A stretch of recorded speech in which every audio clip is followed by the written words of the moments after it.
always remember when I did not understand how I used to stand under all the fool's rules running these lands. I had my head in the sand and I was asleep. Now I learn a little more every day, and I'm waking the sheep. Gonna say it out loud, say it proud, get it out, 'cause I'm burning inside, cannot hide it no more. I'm a raconteur too. Yeah, I'm a raconteur too. Oh, I'm a raconteur too. All the people in the chat room singing. Oh, I'm a raconteur too. One more time now. Oh, I'm a raconteur too. Hello and welcome to Raconteurs Too. I'm your host, Aid Hardy, otherwise known as Captain Cliche, here to remind you that this world belongs to all of us, not just the chosen few. If you're listening on YouTube or a podcast, you can catch me live on Mondays, 7 till 9 p.m. UK time at raconteursnews.com, where all the previous shows are available as podcasts. If you're listening live tonight, join me in the chat room with any questions or comments for either myself or my guest. My guest tonight is here for 3 hours. And where he is right now, Victoria, Australia, it's 6.7 degrees and it's also 4 a.m. Please welcome back to Raconteurs Too, Mr. Rob Halford. Oh, okay. How you doing, Nuggets? There's no round of applause on Rack 2, mate. No. I was just looking down here so I don't roll on the flea man, because otherwise he gets a bit upset about that. Yeah, I've seen your cat rolling around. Right, Rob, what I want to ask you is this. Whenever me and you have a chat, you always say, if you need to know law, you need to know about English history. So why are we talking about Scandinavian history? Because I'm not an Anglo-Saxon. I'm Danish and Irish. You're Danish and Irish? Yes. And I wanted to cover a theory that I have, and it's actually pre-Scandinavian history. It's before my ancestors arrived in Scandinavia, because even though that's our sacred lands, we're not native to the region. Right. And I want to talk about where they originated from and how they got there, but also where did some of the others go who did not go to Scandinavia. Right.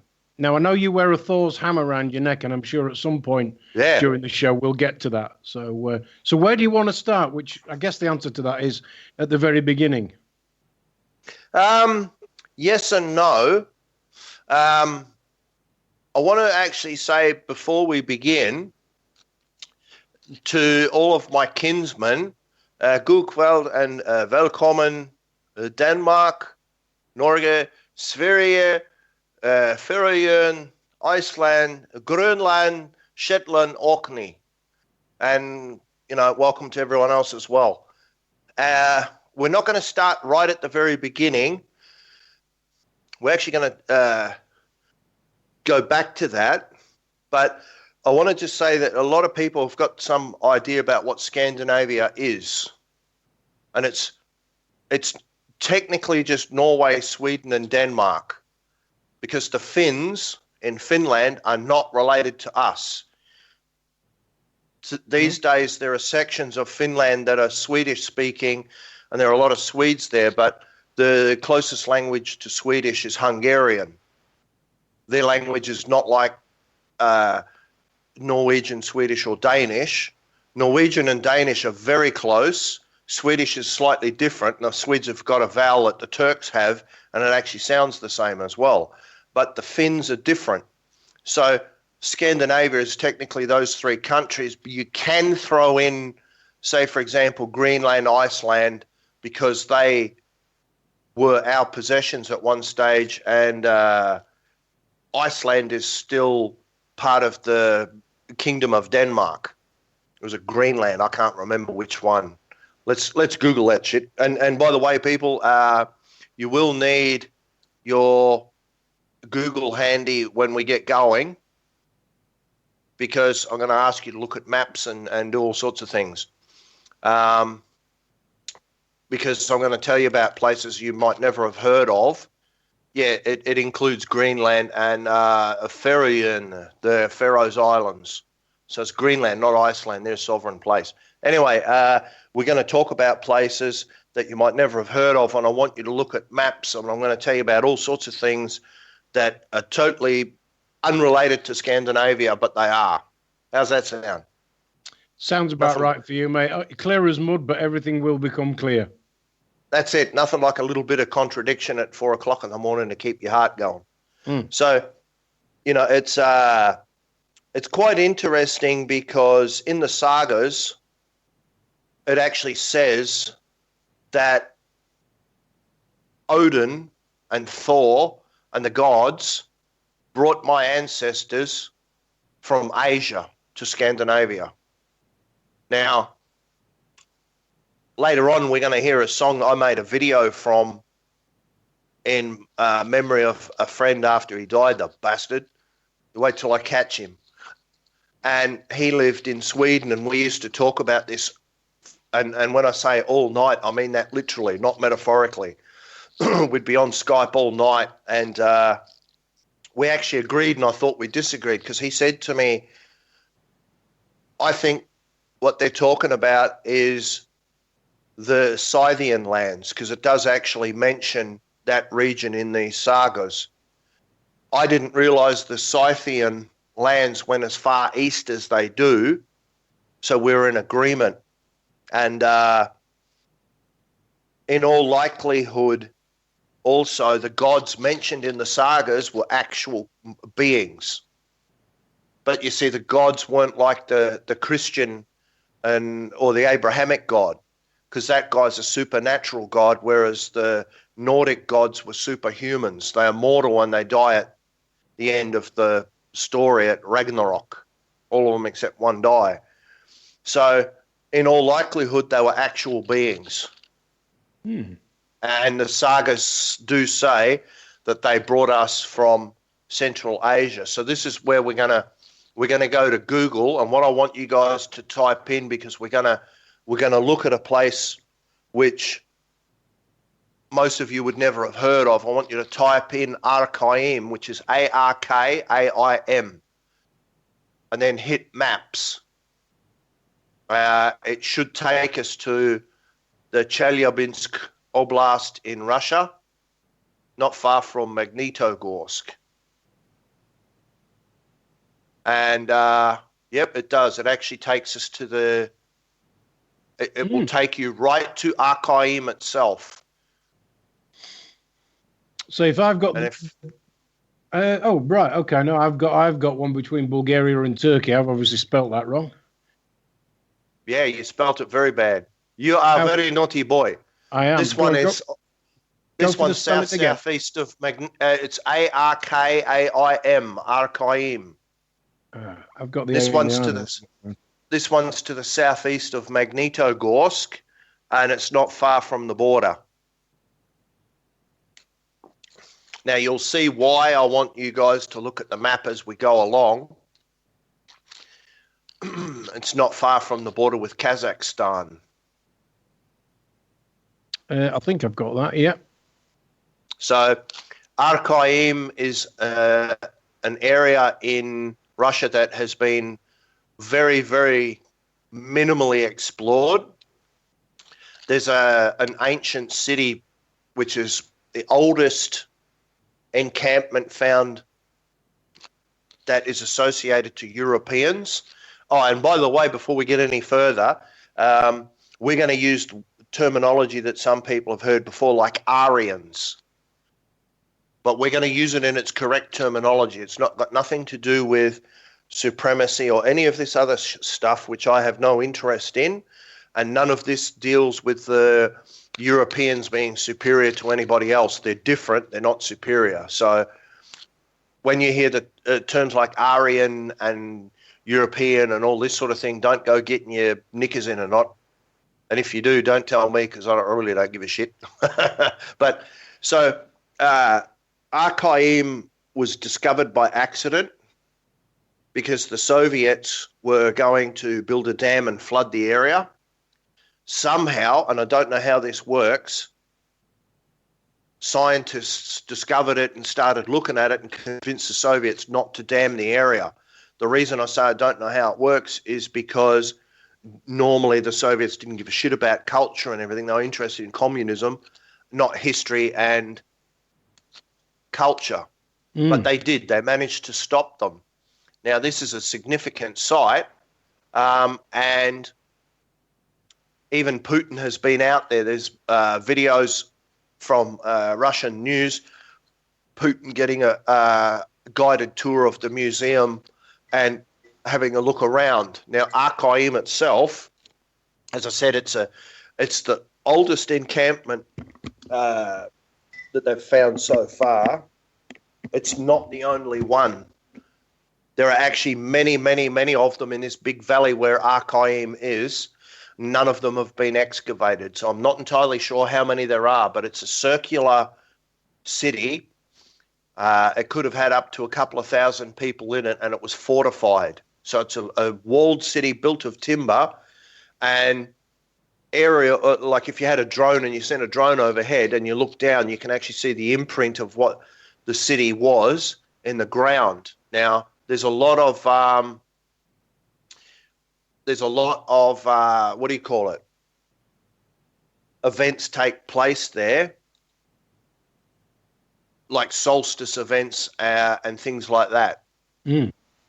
This is a very, very significant place to the Russians, and they have a very good, what do you call it?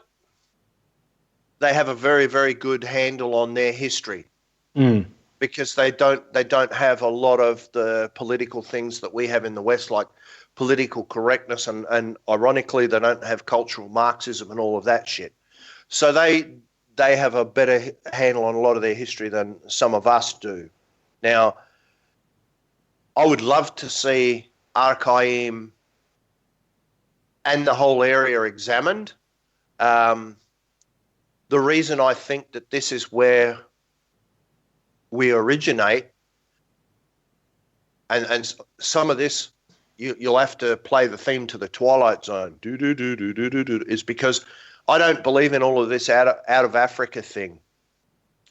I believe that's a political thing. That's not a historical thing. It's not a lot of the things with ology on them, like sociology, anthropology, psychology.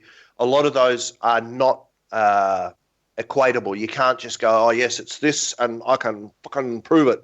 No, it's a lot of it's theory, and it's like the sands in the Sahara. This is the theory, and then someone comes up with something else and go, oh, hang on, but what about this? And they just change it, right? So, oh, we all came out of Africa. Hey guys, we found this skeleton in fucking Bulgaria that's older than any skeleton in Africa. Oh, okay, so they must have been in Africa and gone to Bulgaria and come back again and then come out of Africa again. Fucking hang on, what? And so it's almost like there's some religion that we came from Africa, and I don't believe in that. From what I can see, there are different groups who are seated on the planet. Now, when I said the gods were mortals, there's every chance they were extraterrestrial. And people go, oh, here we go. Well, hey, some people believe the Earth's flat. Some people believe that, God's sitting up there in the sky and he gave you free will, and if you use it, he's going to fucking judge you for it. So, hey, believe what you want. It's not my problem. Well, some people believe that the Christian God has given us 10 rules, which we must abide by. And if we don't, we're going to go to hell. And but don't forget, he loves you when he needs your money. Well, don't start me on him. That bastard keeps turning the sun off. That's why it's fucking 6.7 here. If I catch him, I'll turn the fucking sun back on. Don't you worry. Anyway. I just love it how our God's this all singing, all dancing, perfect thing, but he's really shit with money, Yeah, well, I as you mentioned already, I wear a Mjolnir, the hammer of Thor, around my neck. And it's not because I follow the religion. It's more because I wear that in respect and reverence to my ancestors and our old ways before the Christians arrived, which I'm going to talk about that later. I'm going to try not to use swear words and things either, because I'm not angry in this show like I was in that Syrian show. And so, you know, it's people say, oh, well, he's carrying on about extraterrestrials now. Well, okay, if you believe in it, that's great. If you don't, that's great too. There's all sorts of evidence that things have gone on this planet before, and from what I can see, there's a couple of different groups were seeded here by different people. And so from what I can see, Odin and Thor and these guys may be extraterrestrials, and they are the Aryans, Right. not us. Because Aryan is a Sanskrit word. Do you know what it means, Aid? I don't. Pure or noble. Oh, okay. Now, even back then, there were no Europeans or people who were pure. Right? Now, if I'm correct that they've used a DNA splicing into whatever hominid was running around the place, then that can't be us. We can't be Aryans because we're already a hybrid.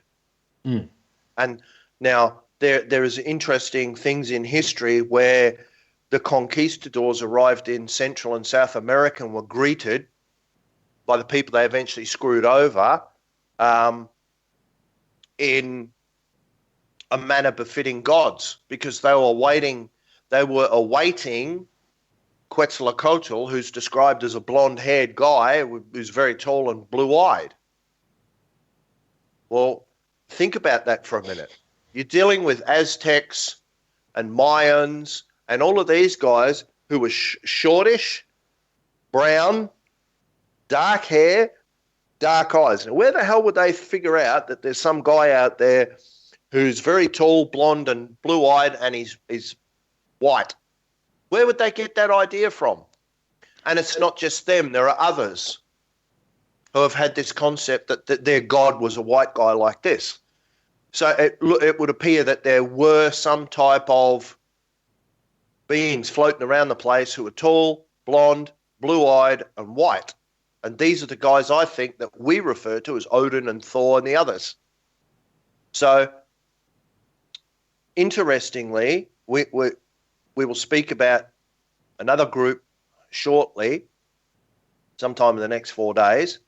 And it's gone from them, and it's in the Quran, where it's said that mankind was created from a handful of clay and a knot of menstrual blood. And I'm thinking, well, that sounds very much like DNA splicing.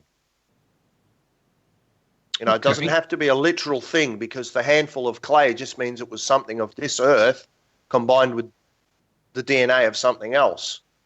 Now, even if the different groups like the Africans, Europeans, the Asians are totally different people seeded by different groups, the reason that we can all breed together and we've become one species is because the hominids that were here are the same.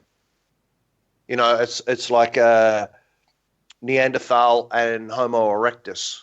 No, not Homo erectus. What was the other guy? Neanderthal and what was the other one, Aid? Homo sapien?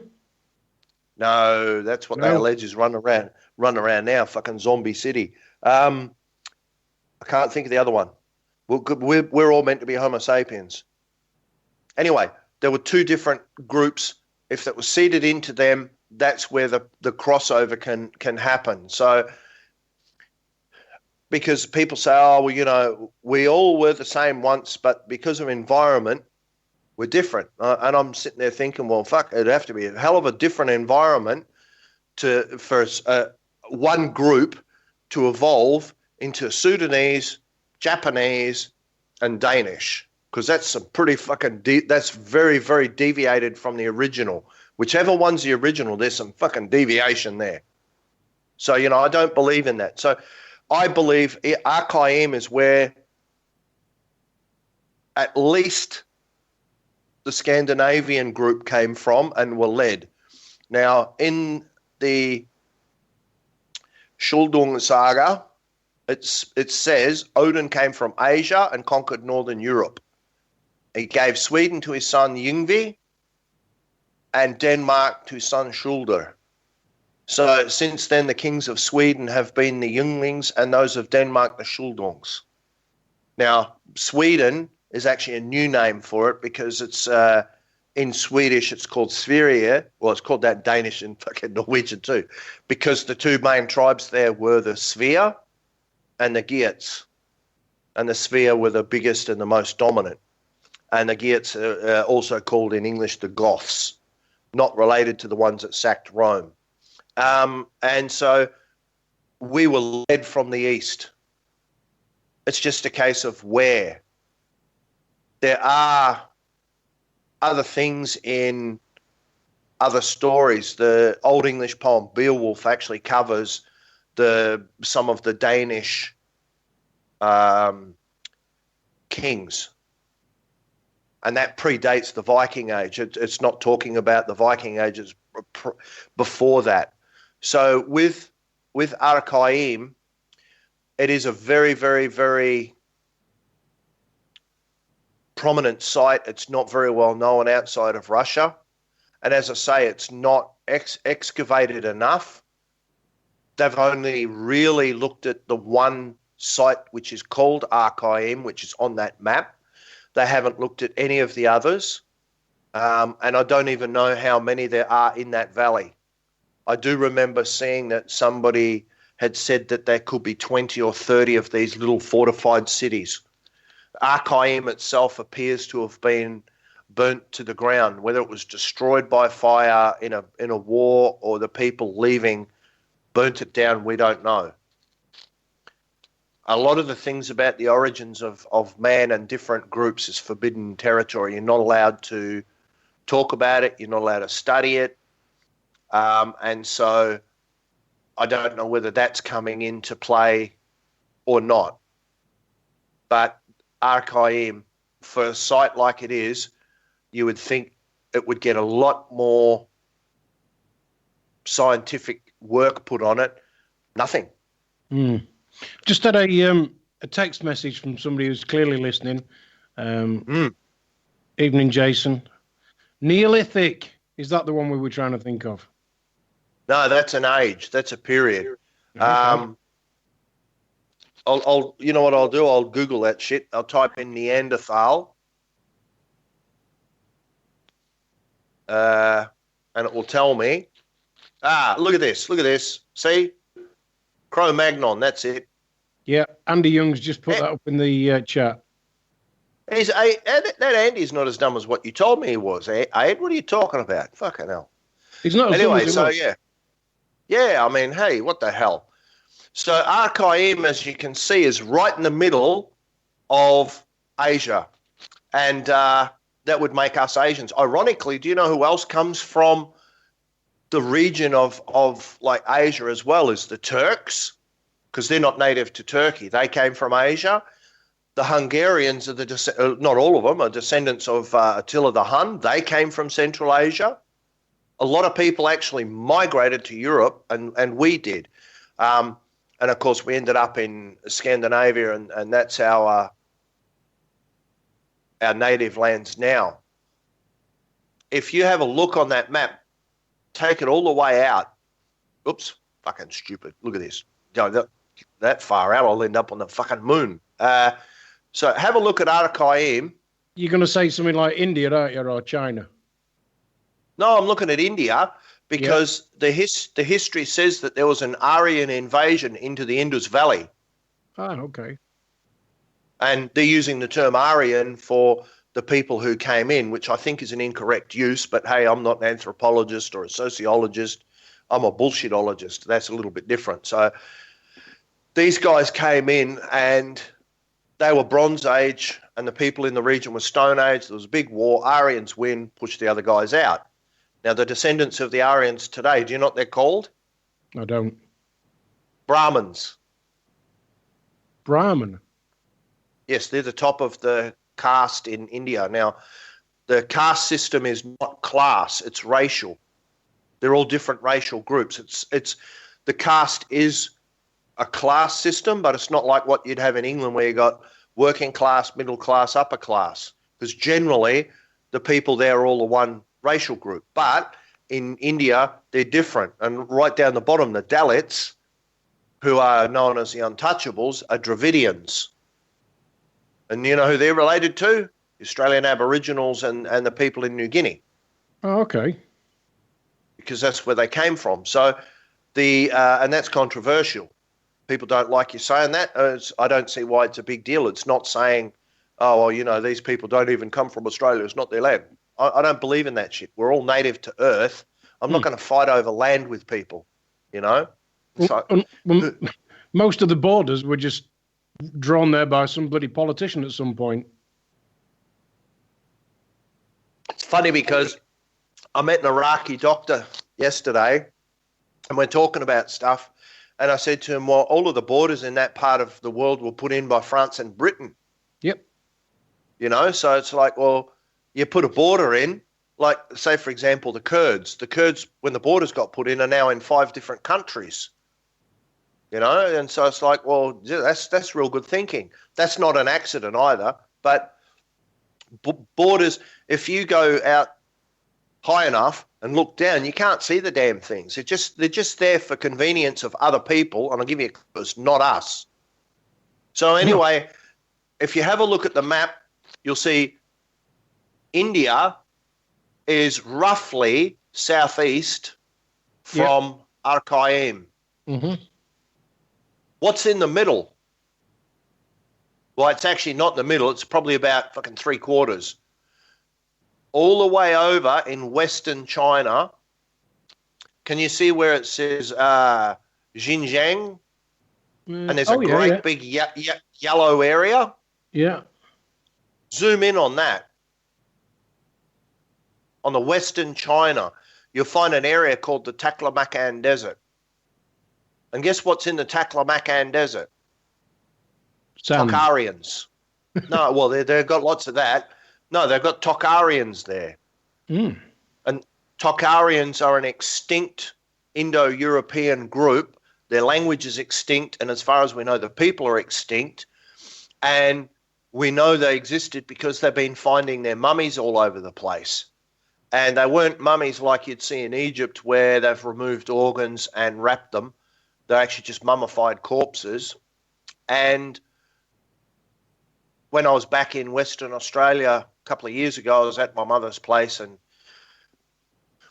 this show came on, and it began with them discovering a Tokharian mummy out in the desert.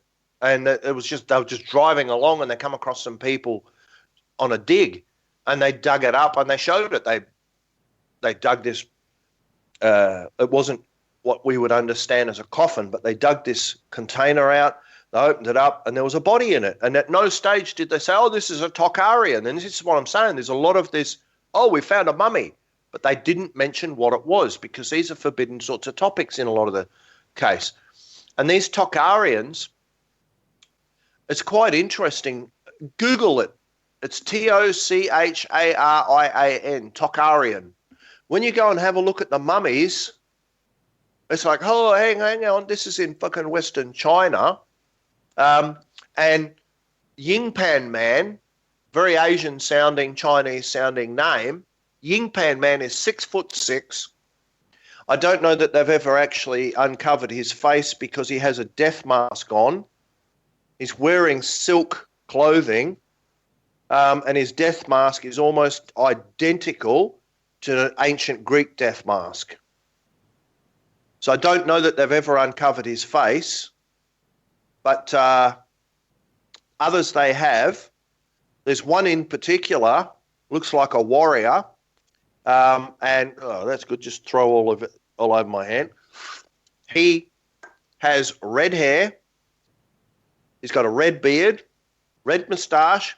His hair's plaited, and he's wearing tartan. How's that for you? He's wearing tartan. Yes.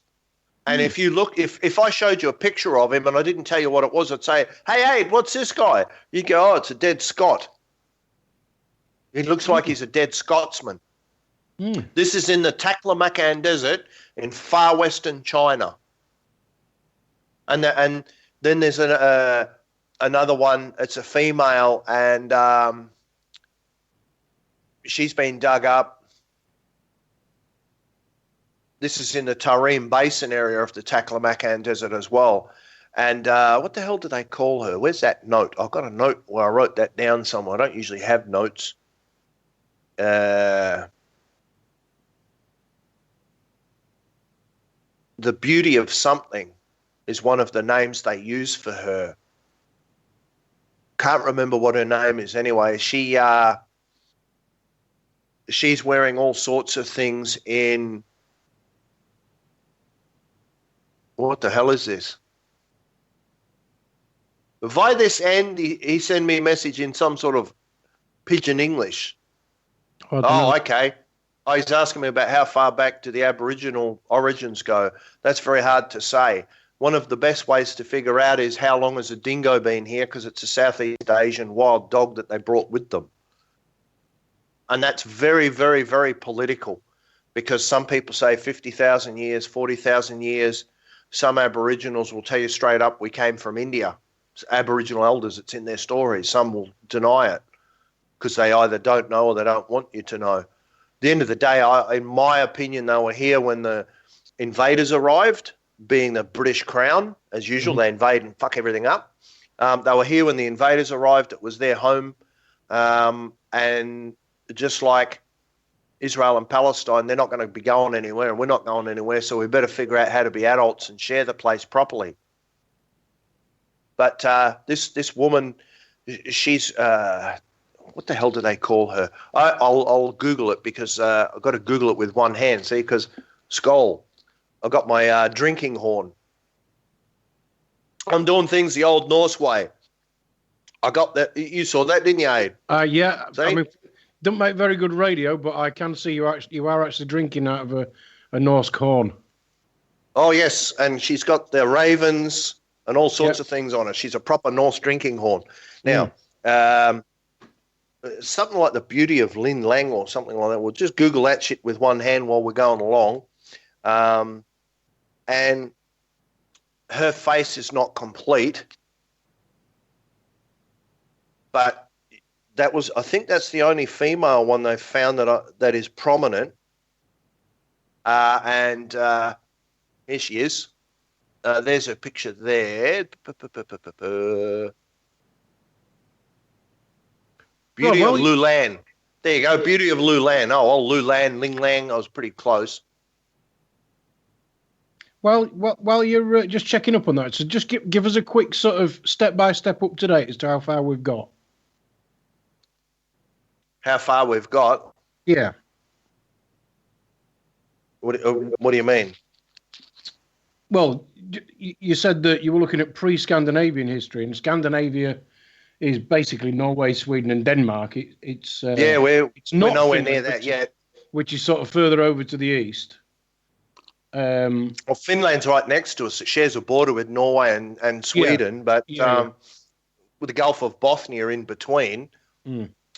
But, it's a case of we've got a fair way to go yet, because we've got a lot of other things that are going to come in, Okay, yeah. Now, this Beauty of Lulan, her face is not complete, but when they've done a reconstruction, they call her the Beauty because it looks like she's a very pretty girl, and she wasn't old. And a lot of these mummies are red-haired, and red hair is not a common gene, as you know. So, with it being an uncommon gene,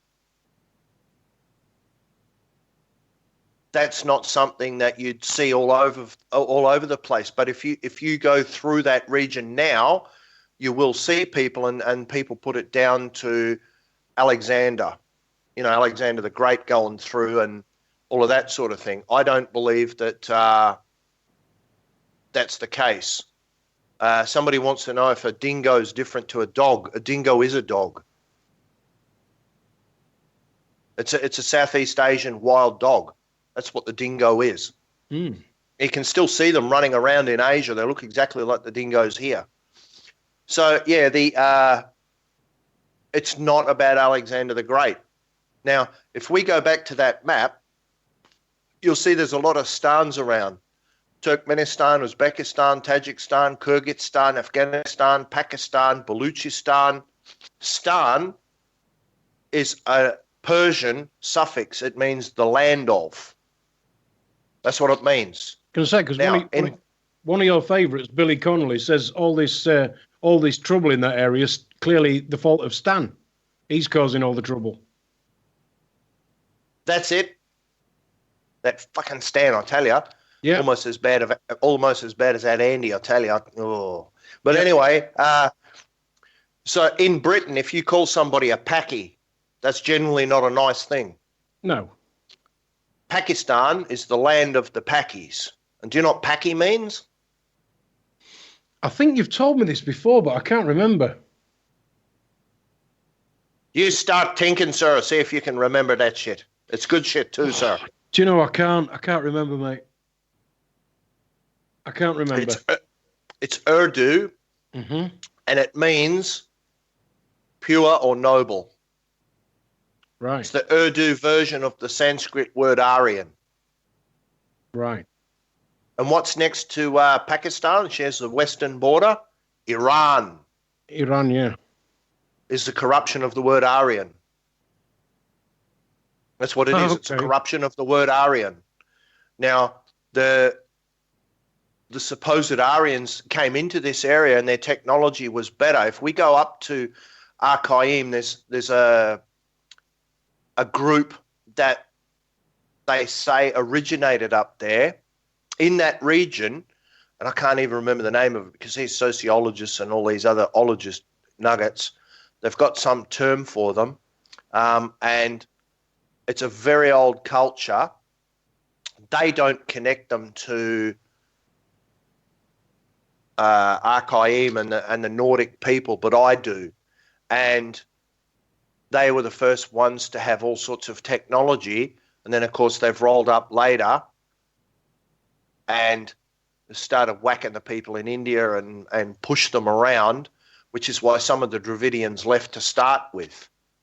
And the Dravidians ended up going through Southeast Asia and over the Cape York Land Bridge into Australia. And there are still Dravidians in the Bay of Bengal. What do they call those islands? Let's have a look at that map. On the Andaman Islands, there are still Dravidians there, almost in the same condition they were in when they left. And a German helicopter crew went out there to film them and had spears thrown at the helicopter and arrows fired at them. They couldn't even land. So there was a lot of people pushed out. Now, the reason I'm on about this Aryan thing is because if you go through the places that I've mentioned, Iran, Afghanistan, parts of Pakistan, you'll see people and you look at them and you go, "Who the fuck's he?" They could be walking down the street in Europe and you wouldn't think twice about it. And people go, "Oh, there's already Pakistanis walking down the street." Not them, you fucking nana. I'm talking about these people look European. And as I said, they say, "Oh, yes, but that's because of Alexander the Great and his army." How many people do you think Alexander had in this army? 45 million people or something. He didn't drag all of Greece with him. So, see, there's another topic, Alexander the Great. Was he Greek or Macedonian? But that's a good way to get people going in a conversation if they're Greek or Macedonian, because I'll both claim him, and if there's two of them, there'll be a big fight. I don't know what the big deal is, but anyway, a couple of days. So there are people all through that region who are related, and it's I put it to people, they are descendants of the same people who went into those regions. Now, the Tokharians are absolutely fascinating because there's not a lot of information about them out there in the world. There's a board in a museum in Japan, as far as I'm aware, is the only thing we have with written Tokharian on it. Other than that, I don't think there's anything in written Tokharian. We don't know what their language sounded like. We know what the people look like, and we're looking at them, we're thinking, what the fuck's this? Here's a guy 6'6", dressed in Asian silk clothing with a Greek death mask on, and he's a European. And then this other guy, he looks like a dead Scotsman. And this woman Who the hell are all these people? You know, and the Chinese, they have a legend about Buddhism going into China. It was white men that took Buddhism into China. White men with blue eyes took it in. And there's paintings of these guys. Well, who are these white people?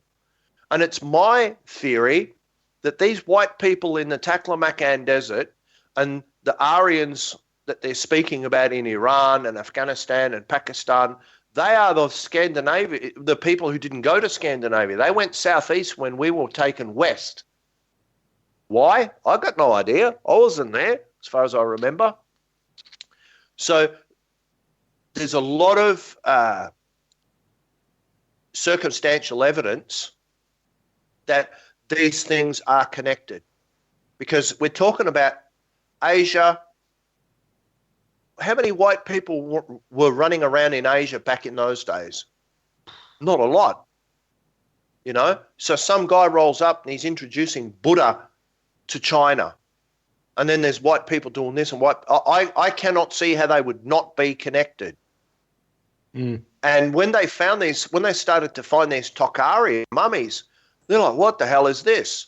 And of course, the Chinese government don't like it, because all of a sudden you've got all of these European-looking people popping up in Western China as if it's some sort of a denial of Chinese heritage. I've got no idea how that would deny their heritage.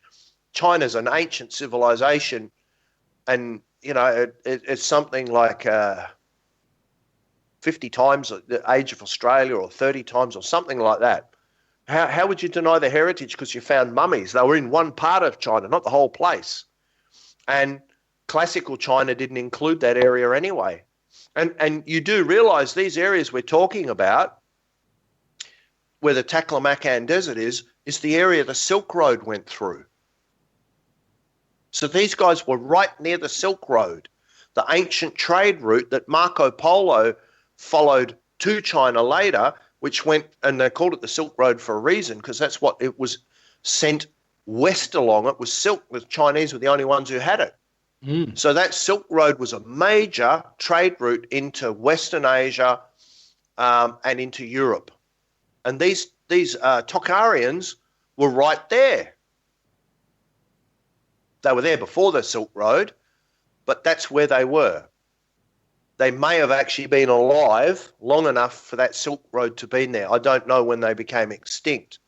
And then they're talking about this guy I was telling you about. They're calling him the Churchin man. It says he's a mummy discovered near the town of Churchin in the Taklamakan Desert, Xinjiang Uyghur Autonomous Region. Now, the Uyghurs are the Muslims that you read about when people say the Chinese are having trouble with Muslims. That's them. That's in their area. In Western China, he died around 1000 BC. Oh, well, there goes that idea about the fucking Silk Road.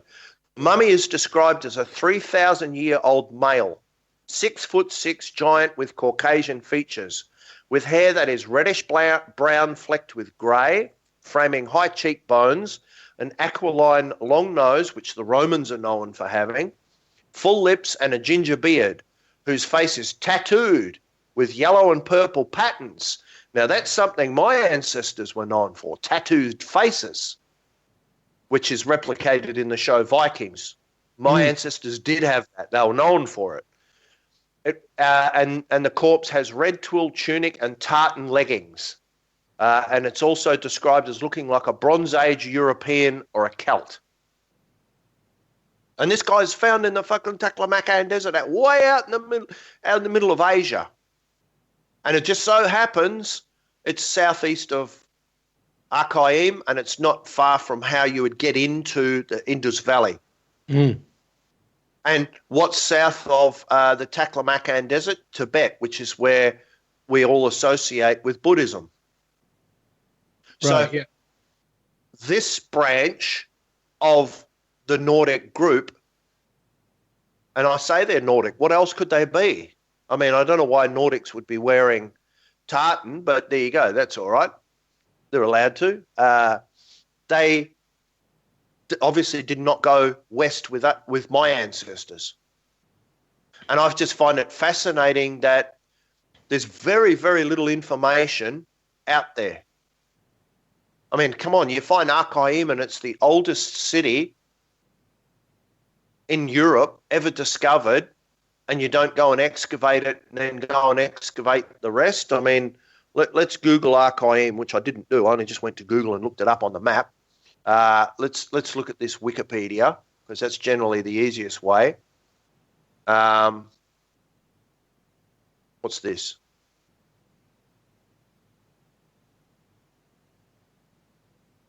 Yeah, I know about the Where the Fuck Are We tribe. I've met them a few times. Usually officers in the army are appointed from there too. Who's put that on? Yeah, very good. Yeah. So it says here on the Pedia of Wikis that Archaim, the site is generally dated to the 17th century BC. Some dates up to the 20th century BC have been proposed. They're saying it was a settlement of the Sintashta culture. And, here you go. The site was discovered in 1987 by a team of Chelyabinsk scientists, and Chelyabinsk is an oblast within Russia, which is a province, who were preparing the area to be flooded in order to create a reservoir, and examined in rescue excavations led by Gennady Zdanovich. And I think he's still the guy that hangs around. He's the expert on it. I'm pretty sure that's the guy that was showing Vladimir Putin. Anyway, at first their findings were ignored by Soviet authorities, who planned to flood the site as they had flooded Sarkel earlier. And Sarkel is actually to the southwest in what my ancestors called Sarkland. And Sarkel was one of the ancient dual capitals of the Khazar Empire. But the attention attracted by news of the discovery forced the Soviet government to revoke its plans for flooding the area. It was designated a cultural reservation in 1991, and in May 2005 the site was visited by Putin. And it says here, although the settlement was burned and abandoned, much detail is preserved. It's similar in form but much better preserved than neighbouring Sintashta, where the earliest chariot was unearthed. Now that's a little dodgy, because they should say that that's the earliest chariot in Europe. The earliest chariot ever found was in Sumeria, which is a very, very, very important culture for people to study, because Sumeria is the Fertile Crescent, Mesopotamia, Iraq, Syria. That's what we're dealing with. Anyway, so what else does it say here? It says the site was protected by two circular walls. There was a central square surrounded by two circles of dwellings separated by a street. The settlement covered approximately 20,000 square meters, or 220,000 square feet. The diameter of the enclosing wall was 160 meters. It was built from earth packed into timber frames and reinforced with unburned clay brick, with a thickness of 4 to 5 meters and a height of 5.5. The settlement was surrounded with a 2-meter deep moat. Now, listening to that, remember what they said before. 17th century BC. Right? So we're talking 2,000 years ago. Easy. Well, hang on. No, we're not. We're talking, 17 centuries before Christ. So it's 19 to 20 centuries ago. Yeah, 2,000 years. Anyway, where were we? Right, so there's four entrances into the settlement through the outer wall, and there were dwellings all around the outer ring. And then there was a big building in the middle as well. So it says surrounding the walls were arable fields, irrigated by systems of canals and ditches. Remains of millet and barley seeds were found. So it says, and look at this, the 17th century BC date suggests the settlement was coeval with, just after, the Indo-Aryan migration into South Asia and Mesopotamia. The Gandhara grave culture appearing in northern Pakistan from around 1600 BC. The Indo-European Mitanni rulers reached Anatolia before 1500 BC, both roughly 3,000 kilometres from the Sintashta Petrovka area, which is where Archaim is. So Then they mention they believe it was an earlier Iranic culture or an unknown branch of Indo-Iranian that did not survive into historical times, which is probably the Tokharians that they're referring to. So this is well known in Russia about Archaim. It's not well known outside. The problem is that all sorts of people get attracted to it, and they get all sorts of stupid theories coming around that it's a swastika symbol. And, swastika is not really a big deal in a lot of ways. It is if you start talking about the Third Reich, but the swastika is a very common symbol in that part of the world, but the city was not actually a swastika. Some people think it was. And swastika itself is actually two Sanskrit words put together, meaning good luck in motion. So there you go. And the Russian equivalent's a Kolovrat. So you will see Kolovrat worn, except it has more legs than a normal swastika than what you would see. So that's Archaim.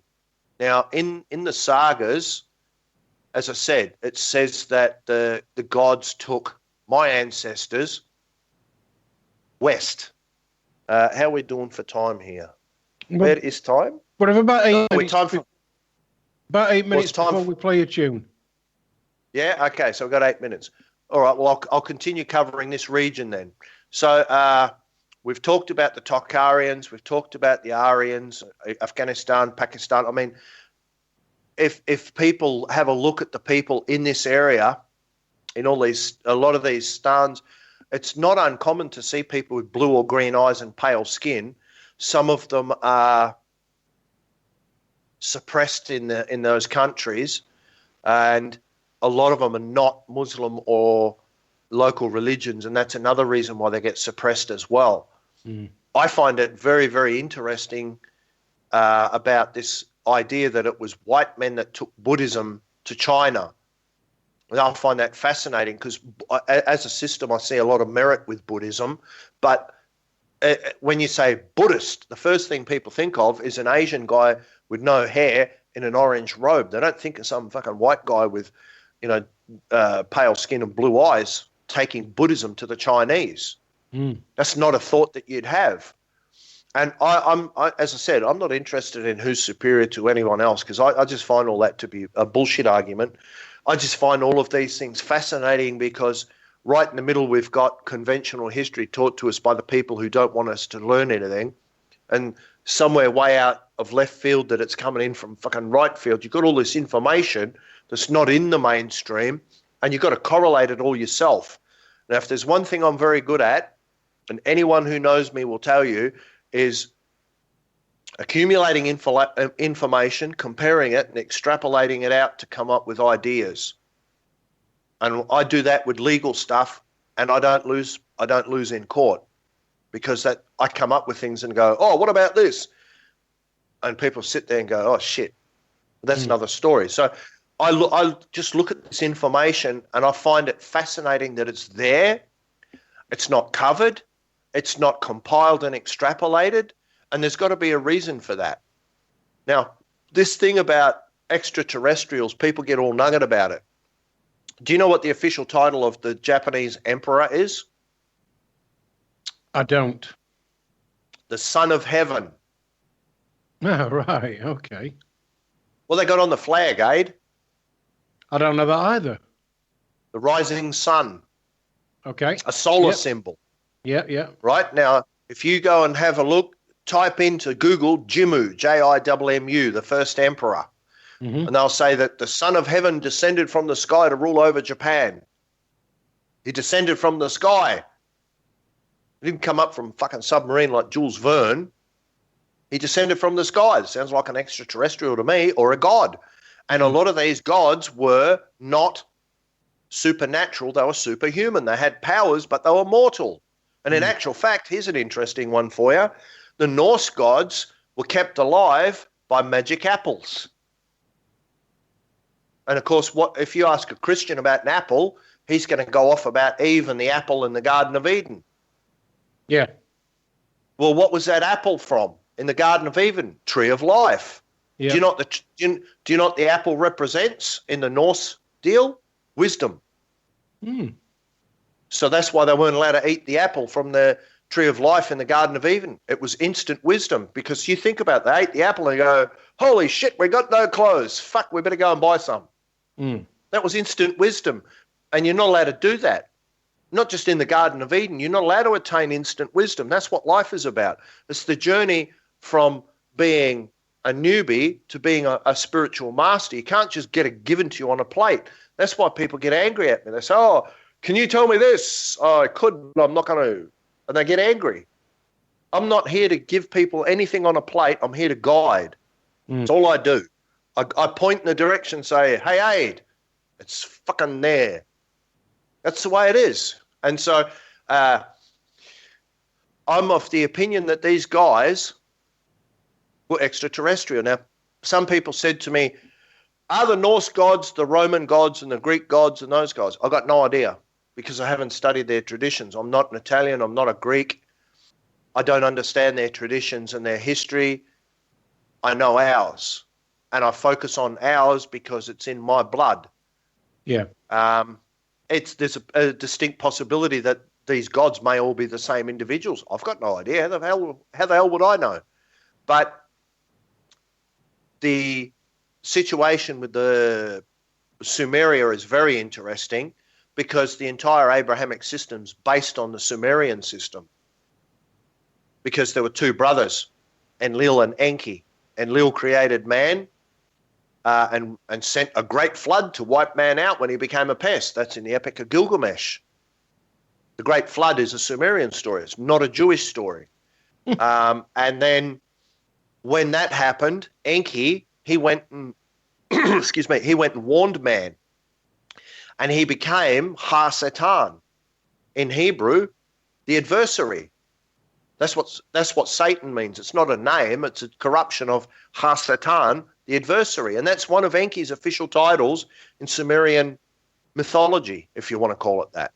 There's a distinct possibility that, and I believe it to be the case, that Enlil and Enki were also extraterrestrial. However, the problem we've got with this whole Sumerian thing is you go and use the term Anunnaki and you Google that and you come across all this stuff from David Icke and all these people. And then if you type in Nibiru, oh yeah, that's a planet that's in a huge orbit. Nibiru was a city in Sumeria. It was not a planet. It was a mistranslation, and he didn't translate anything. Zechariah Sitchin could not read Sumerian tablets. He channeled the information, and I'm not really a big believer in channeling, and so he believed Nibiru was a planet, and yet in all of the clay tablets it specifically says Nibiru was a city in Sumeria. So was Ur, which is where Abraham came from before he went and ended up in what they call Palestine, Israel. Now, you can go there. The ruins are in Iraq. And I find Iraq fascinating because even while the Americans, the invading Crusader vermin, they were fighting the Iraqis in Baghdad. See, as I said, I call it like it is. I don't pull any punches. That's what they are. They're the modern Crusaders, and they can all fuck off. But that's another story. So while they're fighting them in the battle for Baghdad is still going, right?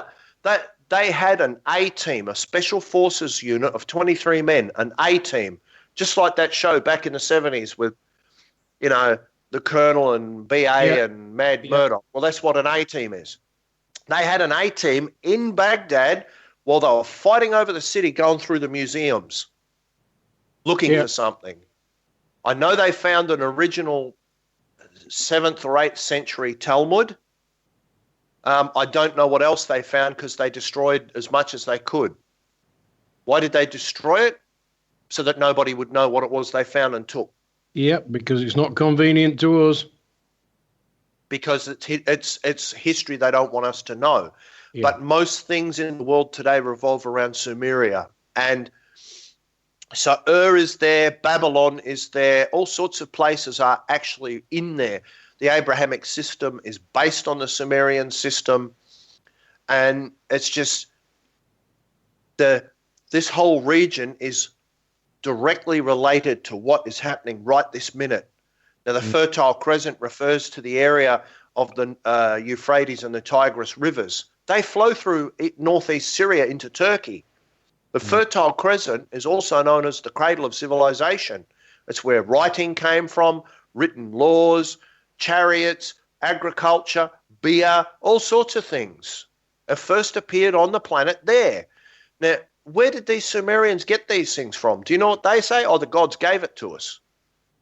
They didn't develop it. It was just given to them on a plate. It's like, oh, okay. Hey, guys, you look a bit fucking unhappy. Here you go. This is called beer. Fucking, you know, it's so this region is tied in, even though we're talking about Scandinavia, this is tied into everything. Unfortunately, Norway, they better get their fucking act into gear and get their troops out of Syria. You got no business in there. Go home.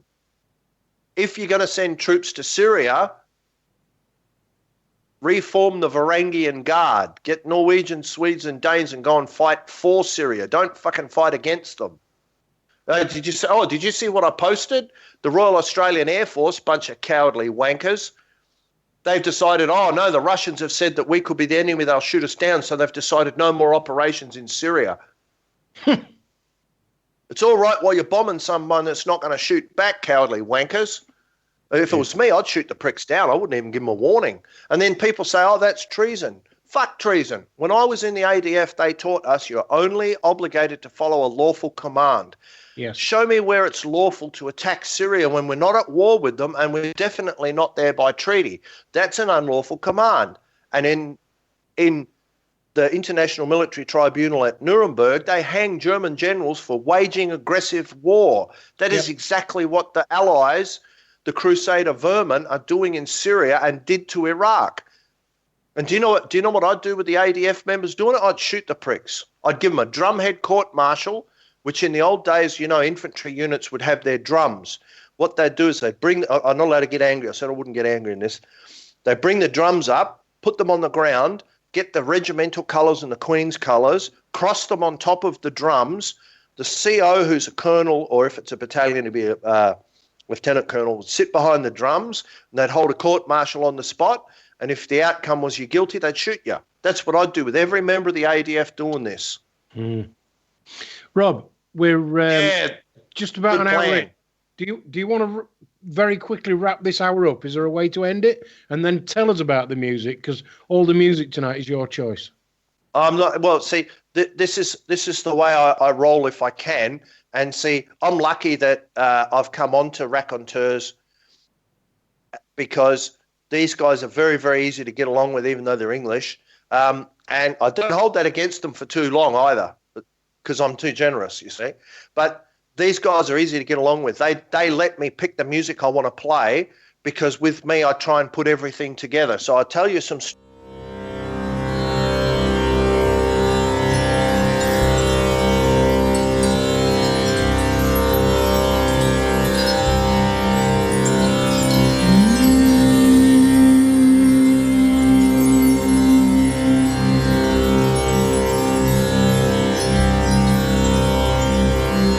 रत्नैः कल्पितमासनं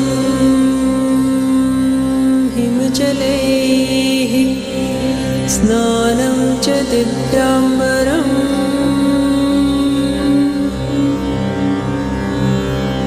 नानारत्नविभूषितं मृगमदा मोदाङ्कितं चन्दनम्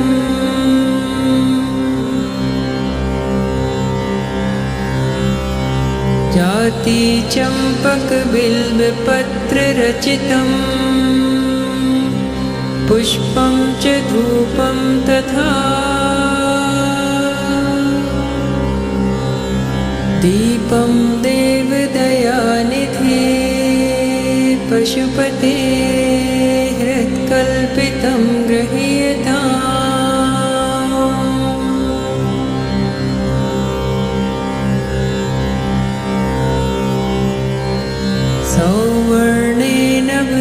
रत्नखण्डरचिते पात्रे घृतं पायसम्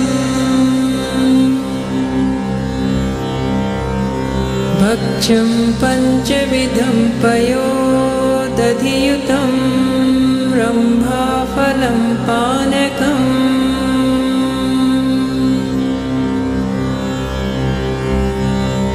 शाकानां युतं जलं रुचिकरम् कर्पूरखण्डोज्ज्वलम्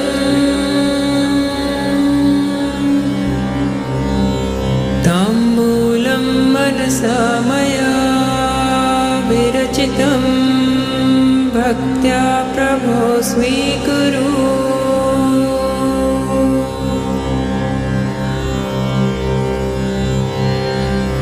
छत्रं चामरयोर्युगं व्यजनकं चादर्शकं निर्मलम्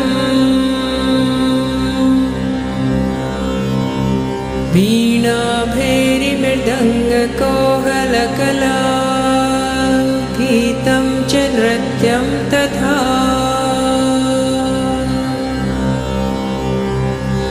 साष्टाङ्गं प्रणतिः स्तुतिर्बहुविधा एतत् समस्तं मया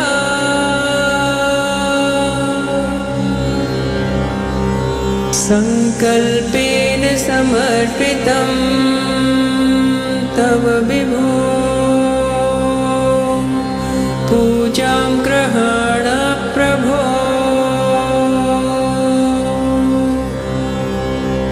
आत्मा त्वं गिरिजामते सहचराः प्राणाः शरीरं ग्रहम्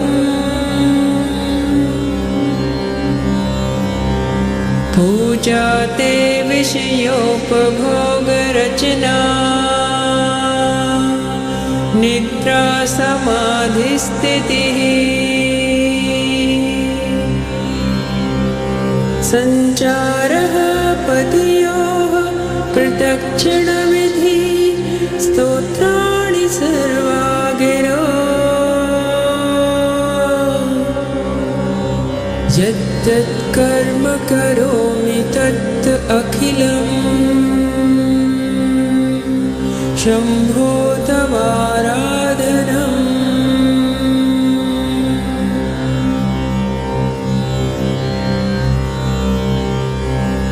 करचरणकृतं वा कायजं कर्मजं वा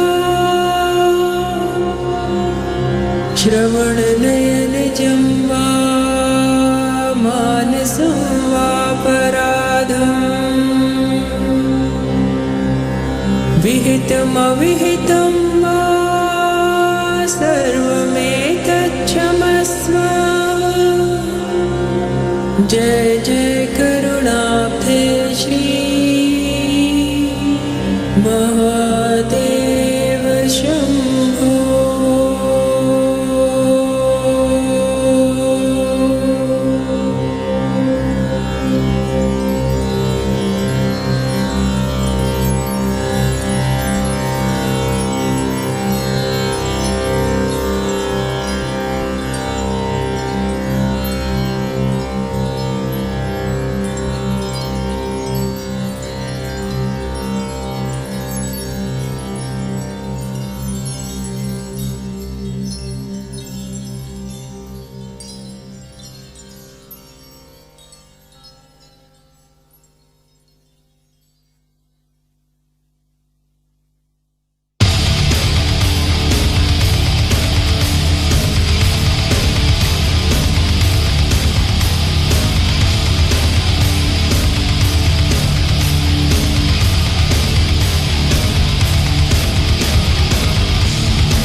Raconteurs Too.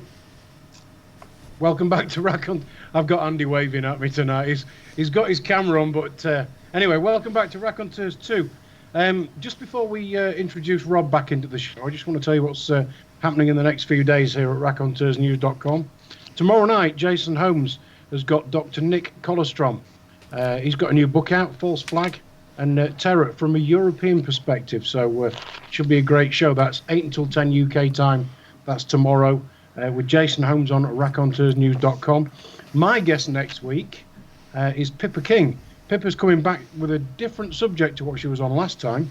And this time it's smart cities or not so smart cities. And all will be revealed next Monday here on RaconteursNews.com with Pippa King, 7 to 9 UK time. Tonight, though, my guest is Rob Halford, who's out there in 6.5 degrees temperature in Victoria, Australia. And right now it's 5 a.m. Welcome back, Rob. I'll tell you what, you wait till I get that fucking Abrahamic God. He can turn the sun back on, bastard. I mean, it's still dark time. I'm not talking about that. Give me the sun. It's cold. It's not meant to be cold. Everyone knows Australia's hot. What the hell are you talking about? Now, this Pippa, if she's talking about the smart cities that I'm thinking of, Melbourne's one of them. I would suggest that all of the listeners tune in because it's not a good thing. It's a scam.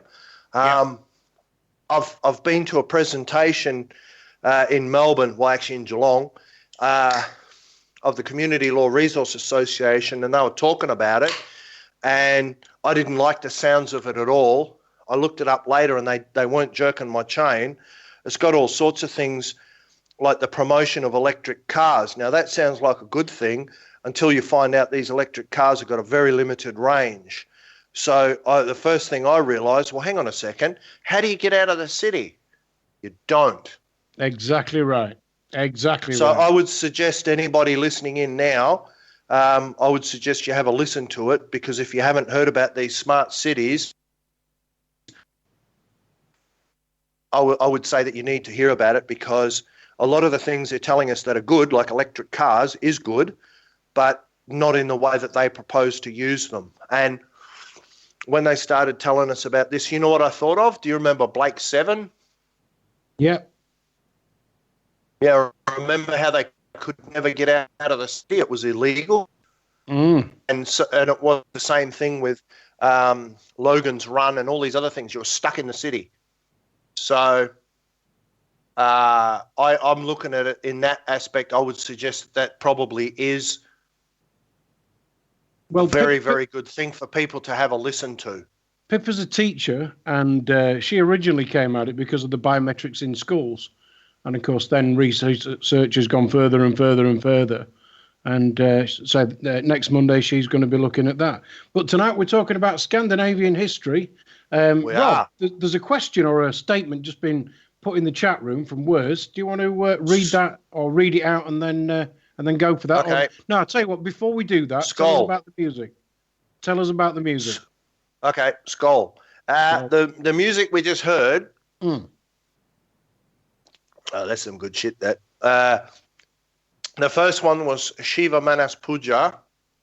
Andy told me something very interesting while he was listening to it earlier, not just now but before. He said if he shut his eyes, it felt like he was travelling down a tunnel. I think what the reason for that being is because it's influencing chakras, because some of the other music was specifically for influencing chakras and influencing Kundalini. And that's from an album, The Sacred Chants of Shiva. I didn't put it up because it's Hindu. It's Indian, obviously. And the sound of it is just brilliant. And so seeing one of the first ports of call for these guys after Arkaim was India, I thought we'll have something like that because it's very distinctive. And I thought that was an excellent piece of music.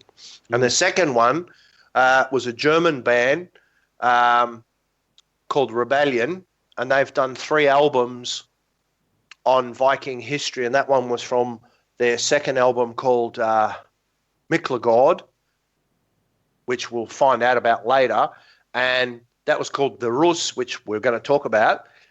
I usually play that in remembrance of my friend Yor, who I mentioned before. We'd talk about our history all night. I mentioned him right at the beginning, but I didn't mention him by name.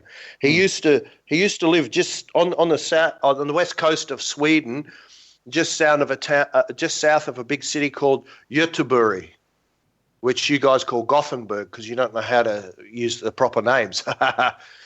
But yeah, we talked about a lot of stuff, and he was a researcher of our ancient history, and it was just excellent. We'd talk about things and we'd compare ideas and notes.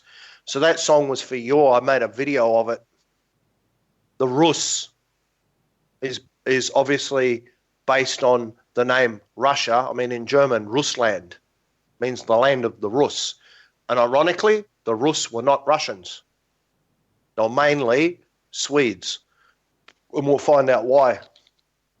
So what we're going to get onto now, our people have gone west, which is obviously, if you're looking at the map, in all likelihood, they've gone due west through what today Russia, Ukraine, Belarus, Lithuania, Latvia, Poland, Germany, into Denmark. Others may have gone up northwest through Karelia into Finland and down into Sweden and Norway. I think they probably would have gone west and up.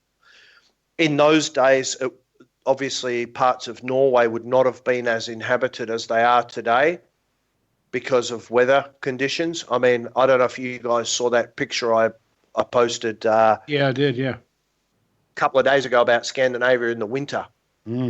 Denmark is totally uncovered. Sweden is 2/3 covered, and Norway is almost totally covered by snow. And that's today. Imagine back then, that sort of thing would have been very, very difficult for people to deal with. I mean, Norway gets so covered in snow. Do you remember The Empire Strikes Back? I'm not a big Star Wars fan, but I have seen it at some point. But I can't remember anything about it. Not a big Star Wars fan. Fucking blasphemy. I'm going to call up Uncle Vlad and get an airstrike on the bastard. Well, in the movie, they're on the ice planet Hoth. Yep. Well, that ice planet Hoth is actually outside Oslo, up in the mountains. That's what Norway is like. That was filmed for real in Norway. And in some pictures you can see, oh yeah, I remember that bit. That's the bit where the walkers came across before they got to the rebel base. And you can see specifically with the mountains. But anyway, back in those days, the weather was a big deal. And, you know, it's interesting to see how things affect people's behavior. Now, the word Viking is very, very badly misunderstood and 99% of the time misused. My ancestors were not Vikings. My ancestors were Norsemen. Viking is an occupation. It's not a racial thing. To go a Viking meant you went raiding. But when you come home again, you went back to doing what you're doing, whether you're a fisherman, a farmer, whatever. It's a profession. It's no different than being a soldier. You know, you go on a tour of duty and then you come home. So not everybody was Vikings.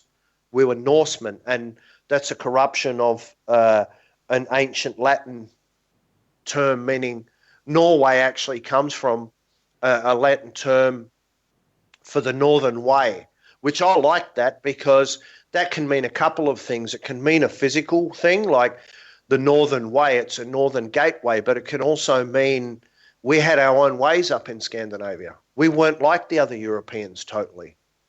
And so that's what Norway, the name comes from. And so our people were Norse. They weren't Vikings. They were Vikings sometimes, but they weren't Vikings all of the time. And one of the most famous ones, Leif Erikson, was never a Viking. And yet people call him a Viking. He was never a Viking. He was only a Norseman. Right. So I was told, and you're the expert on the history, and I certainly am not, I don't know about an expert, but yeah. that Viking came from V1 6 kings. Yeah. Do you remember who told you that? I don't. Oh, what a pity. I was going to say you could go and knee him in the balls and say hello from me. Right. It actually comes from the Old Norse term Viking, which means to go raiding. Right. And what the fuck is V16 Kings? Is that some section of the Bible? I have no idea. It's what somebody told me, and I just kind of pinch of salt and see where that goes. Because I can tell you now, before they managed to forcibly Christianize people, if you mention that shit, they'd do you in. Mm. I mean, my ancestors had very, very good relations with the Muslims, and most of the time very poor relations with the Christians, which we'll get into that as well, because that's a subject that is still current. Because if you look at the flags, all of the flags, even Finland's flag, and some of the Baltic nations too, they all have a Christian cross on them. And in my mind, that's a symbol of occupation that we have to work on that. We don't want to be occupied by aliens, because Christianity is not native to our lands. They forcibly converted people. One of the songs that I was considering sending to Andy to play was about Jarl Håkon, who a Jarl, people who watch Vikings and all that would have heard the term. It means earl. So Jarl Håkon was the Jarl of Norway, and he swore obedience to Sven Forkbeard, who was the son of Harald Bluetooth of Denmark, which is where the term Bluetooth device comes from. And the symbol for Bluetooth device is HB in runes. Anyway, so Jarl Håkon was fiercely anti-Christian. He agreed to be a Jarl of Norway, and he wouldn't fight with the Danes. He agreed that term with Sven Forkbeard. And Sven said, well, you've got to convert all your people to Christianity. He said, yeah, okay, no worries. I'll take these priests with you. Okay, yeah, sure, no worries. So he got on the boat and threw the priests overboard and went home. That's the sort of thing I would do. Hey, priests, you didn't pay a ticket. Fuck off. And so, yeah, he chucked them overboard. I was considering playing that because it's a very good tune, and it's about Norwegian history. But no, I decided to go with the Rus because it's actually more appropriate to what we're talking about here with the migration into Scandinavia. And, you know, they got quite a few tunes. I mean, they did 3 albums all about Viking history. The first one was about the Norwegians and the Danes. The second one was mainly about the Swedes. And the third one was about the gods and the beliefs. And then they've gone on to other things. But the 3 albums were very good. And I don't know how these guys did it. They're Germans. And they've come up with very, very obscure names and points of history. And they've got songs about them. I mean, on the second one, they got a song called Eifer. And Eifer was rapids on the Dnieper when you're going to and from Kiev. But they don't exist anymore because of things that the Soviets did to the Dnieper with damming and things. And so the Eifer rapids don't exist anymore. But the guys had to deal with it. And you know, one of the ways they deal with rapids, believe it or not, was they'd pull their boats up out of the water, cut down however many trees they need, and then roll them across country. Now, how the hell are you going to beat someone where, oh, look, rapids, oh, fuck it, we'll just roll it 5 miles across country and they either go around the rapids or they roll it to the next river. How are you going to beat that? You know? No, that's determination, isn't it? And so my ancestors were that's one of the things that people knew. Oh, these guys are determined. I mean, they kept rolling up to England. Here's a little side piece for you. If you were studying Anglo-Saxon currency, do you know where you go? No. Denmark. There's more Anglo-Saxon currency in Denmark than anywhere else in the world. There's tons and tons of Anglo-Saxon silver currency in Denmark. You know why? Nope. Have you Dane noticed geld. how I never ever know the answer to your questions, Rob? Yeah? Well, that's all right. I don't hold that against you. But that's what it was. It was Dane geld. The English were stupid enough to pay and they were Vikings. They were stupid enough to pay the Vikings to go away. Every time you pay them, that just means they're coming back later. I was just going to say, yeah, you pay blackmail the money to somebody, and they're just going to keep up in the cost. Yeah, exactly. And one stage they paid them 2.5 times the entire output of silver of all of England that the English had. And, you know, the TV show Vikings is good in that, well, for me personally, it's fucking excellent, come to think of it, because two things happened for me. I found Vadruna, and, oh, shit, man, I couldn't even tell you what Vadruna means to me. It's just, there's no words in any language that I've ever heard that could describe what it means to me. It's just brilliant. And the other thing is that it's aroused a lot of interest and attention in countries that you wouldn't even think would be interested in this, who've got no blood ties to our history. And it's a huge compliment to see people so interested in the history. And it's boosted Vadruna as well. I mean, one of the places that's very difficult to get tickets for Vadruna was mentioned in that song, The Rus, and it's the name of the album it's from, Miklagard, which used to be known as Constantinople, Byzantium, and is today known as Istanbul. Yeah. So they're big in Istanbul, where our ancestors were the Varangian Guard, which we'll talk about that anyway. So the other show I like a lot, I don't know if you guys have seen it, is The Last Kingdom. Have you seen that? No, I just don't do TV, so. No, I don't either. I don't even own a flat screen indoctrinator. But it's based on the books by Bernard Cornwell. It's very, very good, and it deals with the period after the arrival of the Great Heathen Army and the Anglo-Saxons getting smashed. And it's very, very good. I haven't seen the second series yet. I've seen the first series. And if anybody knows what the hell I'm talking about, which is probably like 3 people, the guy I liked the most was Jarl Skorpa of the White Horse. Very nasty Dane. and I liked it also. Most of the characters playing Danes are actually Danes and Norwegians, for real. And they got the accent and they got the look. They actually are descendants of the same people. Denmark and Norway were combined kingdoms at least once in history, and the languages are very close. And I have no interest in any of the conflicts in the past because I consider all of the Scandinavians my kinsmen. And so Norwegians playing Danes, no problem for me. I'm not worried about any of that. Maybe some people get upset, but we'll find out who they are and bash them.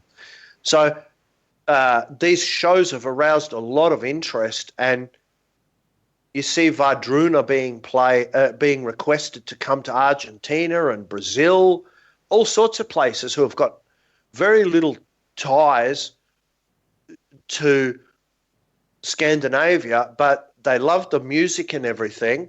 And so that's the 2 things that show's done for me. It's not historically accurate.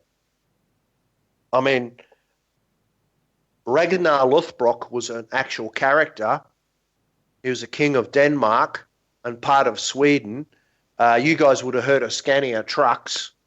Well, that's a corruption as well. Scania is actually from a part of Sweden called Skåne, which was a Danish area. It was under the Danish king. And Ragnar was the king of Denmark and Skåne. Rollo, also known as Ganger Rolf or Rolf the Walker, was a Norwegian in a later period.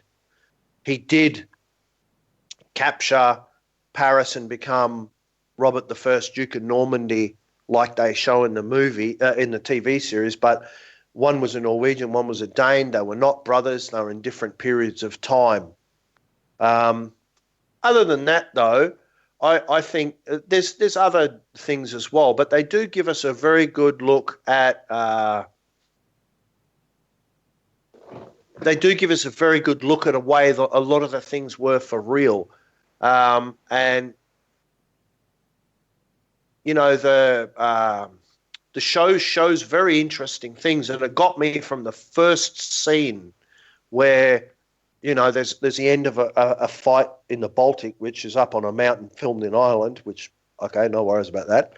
And then Ragnar, who ironically is an Australian, and he comes from not far from where I'm at now. He actually comes from a farm just near Echuca in northern Victoria. And I was in Echuca in bloody February, got burnt to shit, which is not hard for me. I'm that white. I'm not even allowed to go out like naked in the moonlight. I get sunburned in the moonlight. Anyway, so he has a vision, and I watched it and I knew what it was straight away. Odin walking through the battlefield, choosing all of the dead. Next thing, the Valkyrie come down, or Valkyria come down, and they're taking the dead that he's chosen up to Valhalla. And I thought, holy shit, what the hell is this? And as soon as I saw that, I thought, somebody knows what the hell they're talking about here. So I watched it. In a lot of ways, it's good. It shows things like if you go onto YouTube and type in Kvervandi, it's Kvervandi. It's a song by a band called Skogshaw, and we'll hear from them later. Somebody made a video of it. And you actually see a clip from Vikings where this guy submits to be sacrificed. And in Sweden at Gamla Uppsala, they had this huge temple, and every now and then they'd sacrifice 9 males of 9 different species, including humans. And they showed that. Some people go, oh my God, your ancestors used to do human sacrifice. Yeah, they did, especially if they were Christians and we could catch them. But that's another story. We'll talk about that too. But it's good that all of these things are coming out, even though that a lot of the Vikings is dramatized and it's not accurate. I mean, Harold Hårfager is in it, Harold Finehair, and Halfdan the Black is there as his brother. Well, Halfdan the Black was his father in real history. And Harold Finehair was the first king to unite Norway. They called him Finehair because he had beautiful hair, and he wanted to marry this woman in Norway, and she said she wouldn't marry him till he united all of Norway. And so he agreed not to comb or wash his hair until he united Norway, and he did. I don't know if he married her, but she turned up in the show and he killed her. I'm thinking, well, fuck, he didn't do that in real life. But, you know, they've taken artistic license. Yeah, in general, a lot of it is accurate. And so, you know, in the pre-Viking period, if you want to call it that, the Norse mainly stayed at home other than doing some very limited trading. And there was a lot of fighting amongst our own people, mainly over kingship and things like that. Other Europeans can thank their lucky stars that we fought amongst ourselves so much, because if we had been able to go to war with our total complement of warriors, Denmark probably would have gone to the bloody Mediterranean Sea, because there's nobody could have stopped us. I mean, there's many things in history that talk about us that you don't realize about.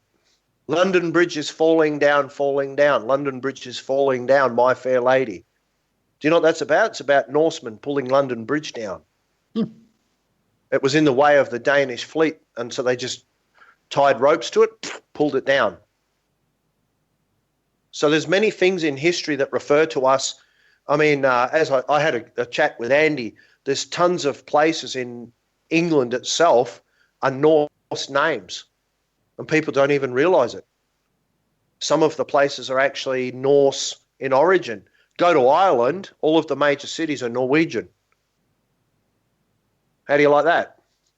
All of the major cities are Norwegian names? No, they're Norwegian founded. Oh, right. Yeah.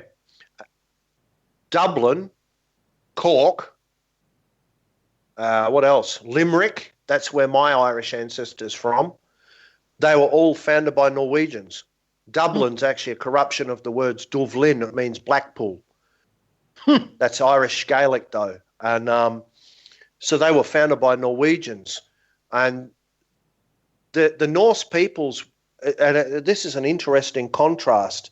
Today you get these people who are Nordic and they're proud to be Nordic and white, and they love being white and they don't like non-whites. Well, that's silly. Our ancestors weren't like that. They were known for intermarrying with people that they were around. And in Ireland, they'd intermarry with the Irish Celts, and apparently they were the worst Vikings you could meet. They were worse than Norwegians or Danes or anyone else. So there was always a lot of intermarriage, even to the point where a lot of the guys going backwards and forwards to the Middle East, which we'll talk about too, a percentage of those converted to Islam, and there were Muslim Norsemen Vikings. I don't know what sort of numbers, but it wasn't a big deal. Islam wasn't a problem for my ancestors. Christianity was. And it wasn't a reason of theology. It was a reason of behavior, which we'll talk about that as well.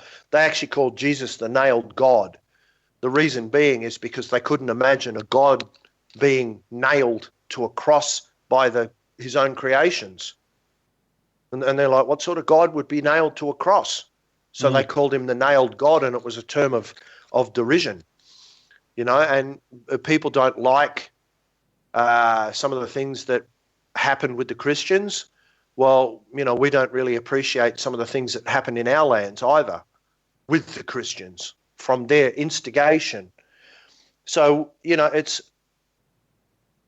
a lot of these experts will tell you, you can see it in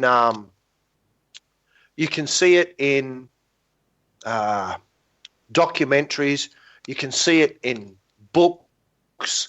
You can see it in articles online. And these experts say all sorts of things like, oh, yeah, well, we're not entirely sure why the Vikings exploded out of Scandinavia. What? Are you people stupid? There were several main reasons why all of a sudden the Nordic peoples turned aggressive and started bashing the living daylights out of people around them. One of them was because of a change in the weather and a shortage of arable land, especially Norway. I mean, one thing we've got to understand about Scandinavia, the three countries are very, very different countries. Denmark is very flat. Norway is very mountainous and has the fjords. And Sweden is known for lakes and forests. So all three nations are different in their physical geography. And Norway especially has always had a shortage of arable land. So they were compelled by a growth in population to start seeking alternatives, which is why all of a sudden Norwegians started getting into boats and going out to places like the Shetlands, the Orkneys, Iceland, Greenland, and finding all these places. And the other thing as well is that the Roman Empire changed after the fall of Rome, and the Eastern Roman Empire became known as Byzantium, and that fell later in, was it 1452, Constantinople fell to the Turks or something like that. But in the meantime, the Western Roman Empire changed and it became a dual monarchy. So you had the Pope in charge of spiritual affairs and the Holy Roman Emperor in charge of political and military affairs. So it's a dual monarchy, which is ironic because one of the Norse enemies, the Khazars, they also ran a dual monarchy of the Kagan and the Kagan Bek, which was the same thing. One was the commander of the military and political affairs, and one was the spiritual commander. exactly like the Roman Empire became. So leading up to the Viking period, the Holy Roman Emperor was Charlemagne. Yeah. Skull. What do you got? It's not skull, hobgoblin. No, that's all right. Now, skull means cheers. I know it does, yeah. This Yeah. this makes great radio. Me and you just drinking down the Skype to each other. Well, what else would we be doing? I mean, so it's and I say again, I'm drinking out of my drinking horn. It's got the ravens on it and everything. It's a proper Nordic drinking horn. Anyway, so Charlemagne, Karl the Gross or Karl the Great, Charles the Great, he was the Holy Roman Emperor, and he had a policy of converting people to Christianity by force. And in Sounds school, about right. yeah, well, that's what they were doing. Now, I don't know what it is that you guys were taught in school. Oh, Out I in can tell you what Australia- it was. It was a load of shit, but go on. No, I mean, beside that, I mean, in Australia, they taught us a lot of English history because Australia is a dominion of the English crown, the British crown. And people say, oh, no, we're sovereign. I can prove to you that's not the case, but this isn't the show for that. So we were taught about the Angles, the Saxons, and the Jutes, which is what the English name is. Well, the Angles and the Jutes actually came from the Danish peninsula. The Danish peninsula is called Yeland, and in English they call it Jutland. It's named after them, but we managed to push them out and we took it over. And the Angles came from the southern part of the Danish peninsula, and the Saxons were just south of Denmark. And most of them, if not all of the Angles and the Jutes, went to England, and of course England is Angleland. A lot of the Saxons went, but not all of them. And this is an interesting thing.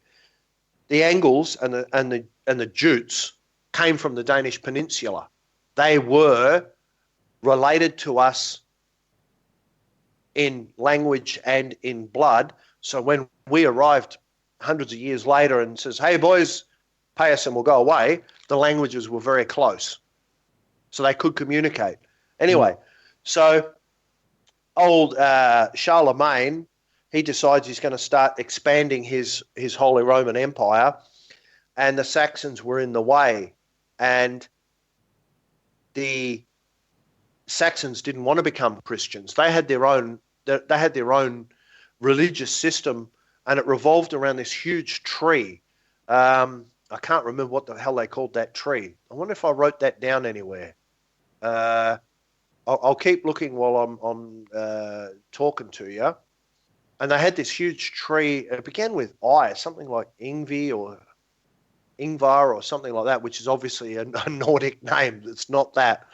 So they had all these huge wars between the Saxons and the Holy Roman Empire. And here we go. Here's some notes I wrote down because I was going to do a pre-recorded show and put stuff in and make it into a video. And I put some notes down. I think I did actually put down the name of this big tree. Let's have a look.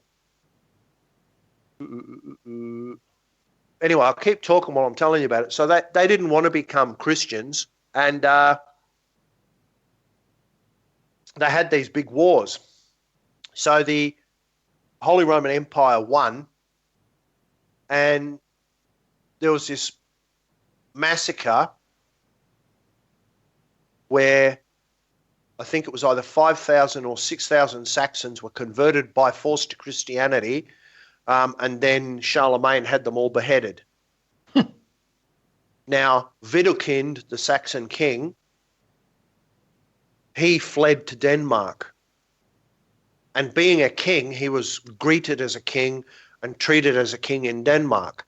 The Danish king was told exactly what was going on by Widukind.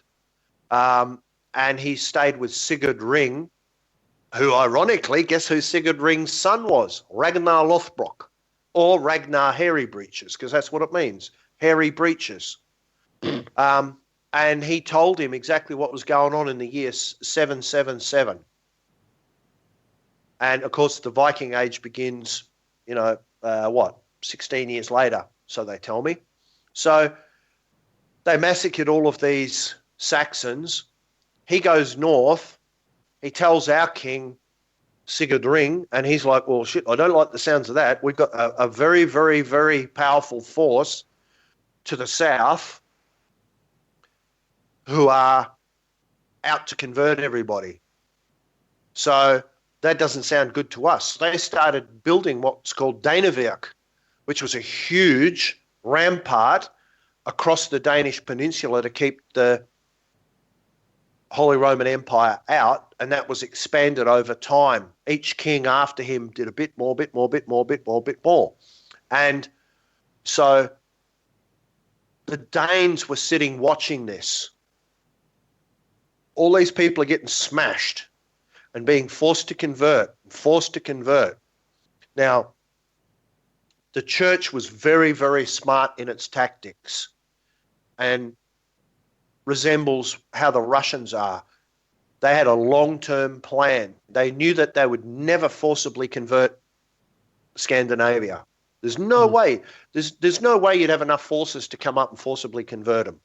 So they took the long way and they sent missionaries in. Now, I found it. That sacred tree that the Saxons had was Irminsul. I knew it was something beginning with I. So anyway, they sent missionaries in, and these missionaries caused chaos in Scandinavia. I mean, imagine, you're in a village, 300 people in the village, and a Saxon mission, not a Saxon, a Holy Roman Empire missionary comes in. Out of your 300 people, they convert 10 to Christianity. So the husband is not Christian, the kids aren't Christian, mum is. Yeah. And this is spotted throughout the village, and they caused chaos. Some of the kings, they started doing all sorts of crazy stuff. One of the Norwegian kings famously ordered people to convert, and when they wouldn't, one guy was given the option, well, you got a choice. You either convert or you eat a live snake. He said, no, I'm not converting. So they forced a snake down his throat. Another guy was forced to drink boiling lead. And a lot of them would not convert and they were killed. So there was all sorts of chaos going on in Scandinavia from these missionaries converting people and then kings accepting Christianity and then going, oh, well, hey, you guys better become Christians. And then it was citizen against citizen, which is not a very good term to use. It was Norseman against Norseman. Citizen's a French term which means subject of the state, which comes from the revolution. So I shouldn't have used you don't use citizen, not even bad. It's worse than fuck. That's a bad word. I can't use that. Citizen's worse. Anyway, fuck citizen, that's double bad. So the kings were converting people. One of the songs I was thinking about giving you was a, what do you call it? It was a song by Skogshaw called Tora Hund, and Tora Hund was a peasant who led a rebellion against the king, King Olav, and he ended up putting a spear through King Olav himself. And it's a very, very rousing song, and it is a period of Norse history. And so the Christians caused chaos in Scandinavia. Harold Bluetooth of Denmark was not Christian. Sven Forkbeard, his son, wasn't, but Sven's son, King Canute, he was a Christian. And he was obviously King of England as well, or Danelaw. He was the King of Danelaw, which is what they renamed the Danish part of England. And even his story. Have you ever heard the story about King Canute ordering the waves to turn back? No. Andy's nodding his head, but no, I haven't. Okay. Well, see, even that is misportrayed in history and by people. They say, oh, King Canute was insane. He ordered the waves to turn back. Well, sorry, but no, you're a fucking idiot and you don't understand it. Just come over here, I'll knee in the balls. No, that's not what it was. King Canute took his throne down to the beach at low water mark was low tide. Now, you want to know about tides and shit? My ancestors were seamen, sailors, I should say, because that doesn't sound good when I put it that way. It sounds like it should be in the Navy, but no, ignore that. They were sailors. They weren't seamen. Well, they were at one stage, but that was a long time ago. Anyway, you're very bad, Aid. You get me into bad behaviour here. So anyway, very, very good swimmers, and in more ways than one. So he takes his throne down onto the beach at low water mark, and then the tide starts coming in. He waits till the water is lapping at his feet and his robes, and he stands up and he says, "I'm King Canute, king of fucking Denmark and England, and I order you to turn back." So people say he's insane. They miss the next bit. Then he turns around and he says to the people, "Do you see this? I'm the king. I've got the power in life and death with you, and even I can't turn back the tides." He was trying to demonstrate even the king's power is nothing over the natural law. That's what he was trying to do. We understood it. It's just the historians misportray it to everyone else. Man's law is nothing over natural law. You can make a law that the sun's going to rise in the west. The sun doesn't listen to you. What are you going to sue it in court? So, and that's what he was demonstrating. And he was a Christian. So a lot of the reason why the Vikings were so violent and vicious to Christian targets was because of what was happening in our home. And there were raids on the Muslims, mainly in what the Muslims would call Al-Andalus, which was Portugal and Spain. Other than that, the Norse had very good relations with the Muslim world. They used to trade with them.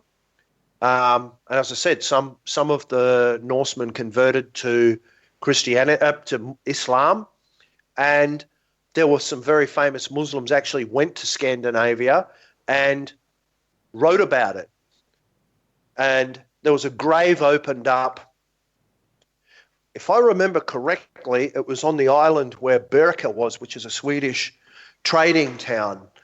And they found a woman's grave, and she had a ring, and it said, "For Allah," on the ring, which some people found to be quite strange, but those are the people who don't understand our history. There was a lot of contact. There are a lot of Durhams from, and not the Durham in northeast England before you ask either. There are a lot of Durhams from Baghdad being found all through Sweden because they were trading a lot, and they did not generally fight with the Muslims in the actual Middle East itself. They did try to raid Byzantium a few times, but it wasn't Islamic at that stage. It was still the Byzantines who were the descendants of the Eastern Roman Empire. And that was before they renamed. The city was Constantinople. They renamed it Byzantium, and of course the Turks renamed it Istanbul many years later after they arrived from Central Asia. But that's the main reason why the church got smashed. I mean, people say they were an easy target, and they were. I mean, you get 50 guys roll up with swords and axes and all this sort of stuff. The monks and priests and nuns and all those guys wouldn't resist. Well, of course they're an easy target, but a lot of it was revenge. So that was actually portrayed quite well in a episode from the last season of Vikings, where they were in Al-Andalus and they went ashore and they got into a mosque. See, and even that correct term is musjid. Mosque is a corruption of a Spanish word. But anyway, they got into this mosque and they were going to kill everybody. There was one guy who was the imam, which just means prayer leader. It's not a formal position, an imam really. Anybody can be the imam. And they walked up and beheaded the guy. Another guy stood up and took his place straight away. And Flurky, he prevented the others from attacking them. He said, "Stop." Because he was just fascinated with them. He said, And he was like, look at these guys. We killed one of them, and they just go on as if nothing happened. And from what I can gather, he respected their piety and he respected their bravery. His armed men right there with him. So generally there wasn't the same treatment of the Muslims as there was the Christians, but the Muslims weren't in Scandinavia messing with them, you see. So England was a very nice target, and it's portrayed that way in Vikings as well, where they're saying, oh, there's a lot of, there's meant to be a land to the west, it's meant to be arable and all this. And in the show, they act like they didn't know it was there. And I'm thinking, are you people for real? The Angles and the Jutes left Denmark. They went there. How the hell would you not know England is there? They only went there 200 and whatever years before. We had contact with them. We were trading with them. Because in the story, they used the term Kattegat for the town, which is quite interesting because Kattegat is the sea between Denmark and Sweden. And so the characters in Vikings should be Danes, but every time they show Kattegat, it's in a fjord in Norway. So I'm thinking, okay, so you're using a Danish term, Danish characters, and you're putting them in Norway. That's okay. It's a drama show. So England was a very, very nice target because they had a lot of arable land. That's what was missing in Norway. So they wanted it for the land more than anything. Now, they also had a habit of moving intermarrying with the locals, and then just becoming part of the deal. They wouldn't continue to attack you and attack you and attack you if you didn't attack them. And they would marry the locals and they'd just be part of the deal. And that happened everywhere they went. Now, in the last part, I told you about that band Rebellion, did 3 albums. Their first album was about the Danes and the Norwegians. We mainly went west. The Swedes mainly went east. They raided the Baltic, but then they would go over into, if you guys want to have a look on the map, which you should still have open, I didn't tell you to shut your map, instead of Archim, go to the Baltic and you'll see that if you're in Sweden, and the Danes did too, but they usually, Danes and Norwegians were with Swedes, and we were minorities in this. You'd leave Sweden and you get into the Gulf of Finland, which is between Estonia and Finland. They'd get into the rivers, onto Lake Ladoga, and into the rivers and go through Russia to get to Saarland, which is down where the Caucasus Mountains is, which is now part of southern Russia, Georgia, Armenia, and Azerbaijan, which is what we called Saarland. And this is where the term the Rus comes from. Rusland is the land of the Rus. Rus means rowing men. So the name Russia is not about them. It's about my ancestors going down the rivers. And in 862, a Swede called Rurik arrived at Lake Ladoga and said, hey guys, we're here. They set up shop at a place called Novgorod and Staria Ladoga, or Staria Ladoga, which has been excavated. And eventually what happened, the people in Kiev, which of course is in the Ukraine, they couldn't settle their differences, and they were constantly fighting amongst themselves over who was going to run things and how they were going to run it, and what color they should be wearing and all sorts of things. So they invited the Norsemen from Novgorod to come down and rule over them, which is where the term the Kievan Rus comes from. So they went down there and they took over Kiev. And if you go to Kiev, there's a huge statue of Rurik right in the middle of the city.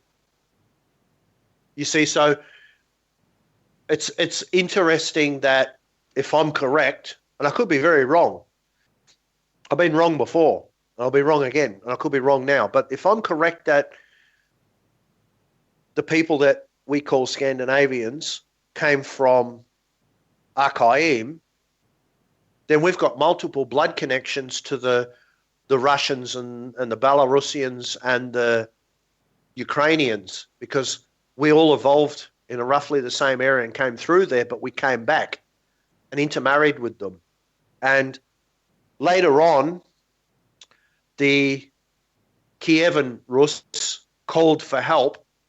If we go back to our map again and we have a look at the area I just mentioned, the Sarkland, well, we have a look at the Caspian Sea. Well, just to the west of the Caspian Sea, on the map we can see Astrakhan.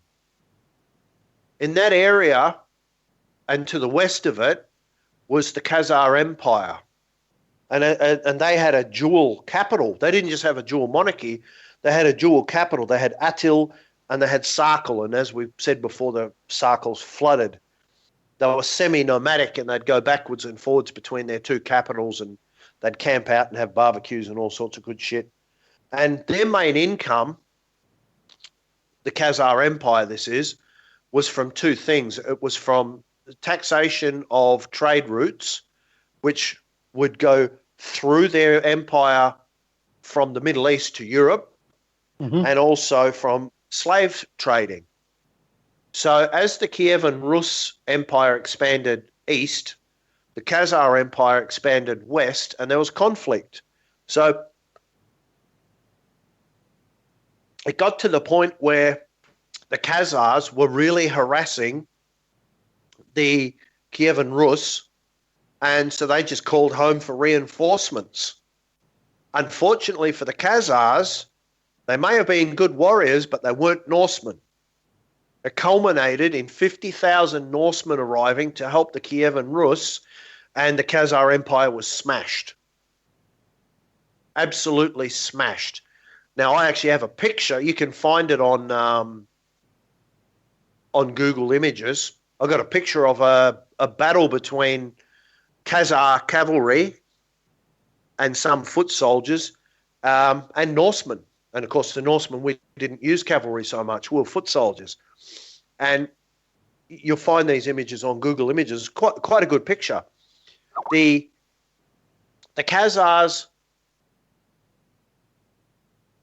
didn't recover from that, and they lost their empire. So this period is where the Rus comes in, and it was actually a descendant of Rurik called Sviatoslav. And you hear that mentioned in the song. It says Sviatoslav, the present king. Right. And they talk about him going out onto the plains, and they didn't just smash the Khazars, they smashed the Bulgars and the Pechenegs, and you hear that in there as well. So apparently we're going to go to the next break. And where's my list here so I can see what we're doing of musics. I'm not going to tell you what the music is, but I want to see for myself. So we're going to go to the next break. Oh, hell yeah. Look at this. Oh, this is really good. You guys are going to enjoy this music. So we'll go to this break, and I'll continue to waffle at you when we come back.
No, we're back again, Nut. Go. Oh, right. Somebody, I've lost cameras. I can't see anybody, guys. Welcome back to Raconteurs Too. I'm your host, Aid Hardy, and just before we continue with Rob tonight, I just want to tell you what's going on across the Raconteurs news website over the next few days. Tomorrow night, Jason Holmes will have Dr. Nick Colostrom, his new book with the false flag terror from a European perspective. That's on raconteursnews.com tomorrow night, 8 till 10 UK time. And then my guest next Monday, 7 till 9 UK time, is Pippa King, talking about the smart cities or not so smart cities. So, Rob, just before the break, we played those. You were telling us all about the Scandinavian history, and then we played those two songs. Tell us about those two songs and why. Well, the first one, if we got all of the music in the world and we made a pyramid out of it, the capstone would be Vardruna. That was Vardruna, and it was a song called Fehu, which is the Proto-Germanic rune, and that was about the rune Fehu. And one of the things there's a lot of things I love about Vardruna. We could do a 3-hour show on that. But one of the things I love is we've got the divine feminine in Lindy Faye Heller and the divine masculine in Einar Selvik, and they balance in the music. It's just magic, literally and metaphorically. And as I say, in my world, Vardruna is the apex of the music that we have. And the second song was a Russian band called Arkona. It was called Slavsia Rus, which means glory to the Rus. And right now, well, actually, hang on 1 second. The Russians, as I said, are our kinsmen.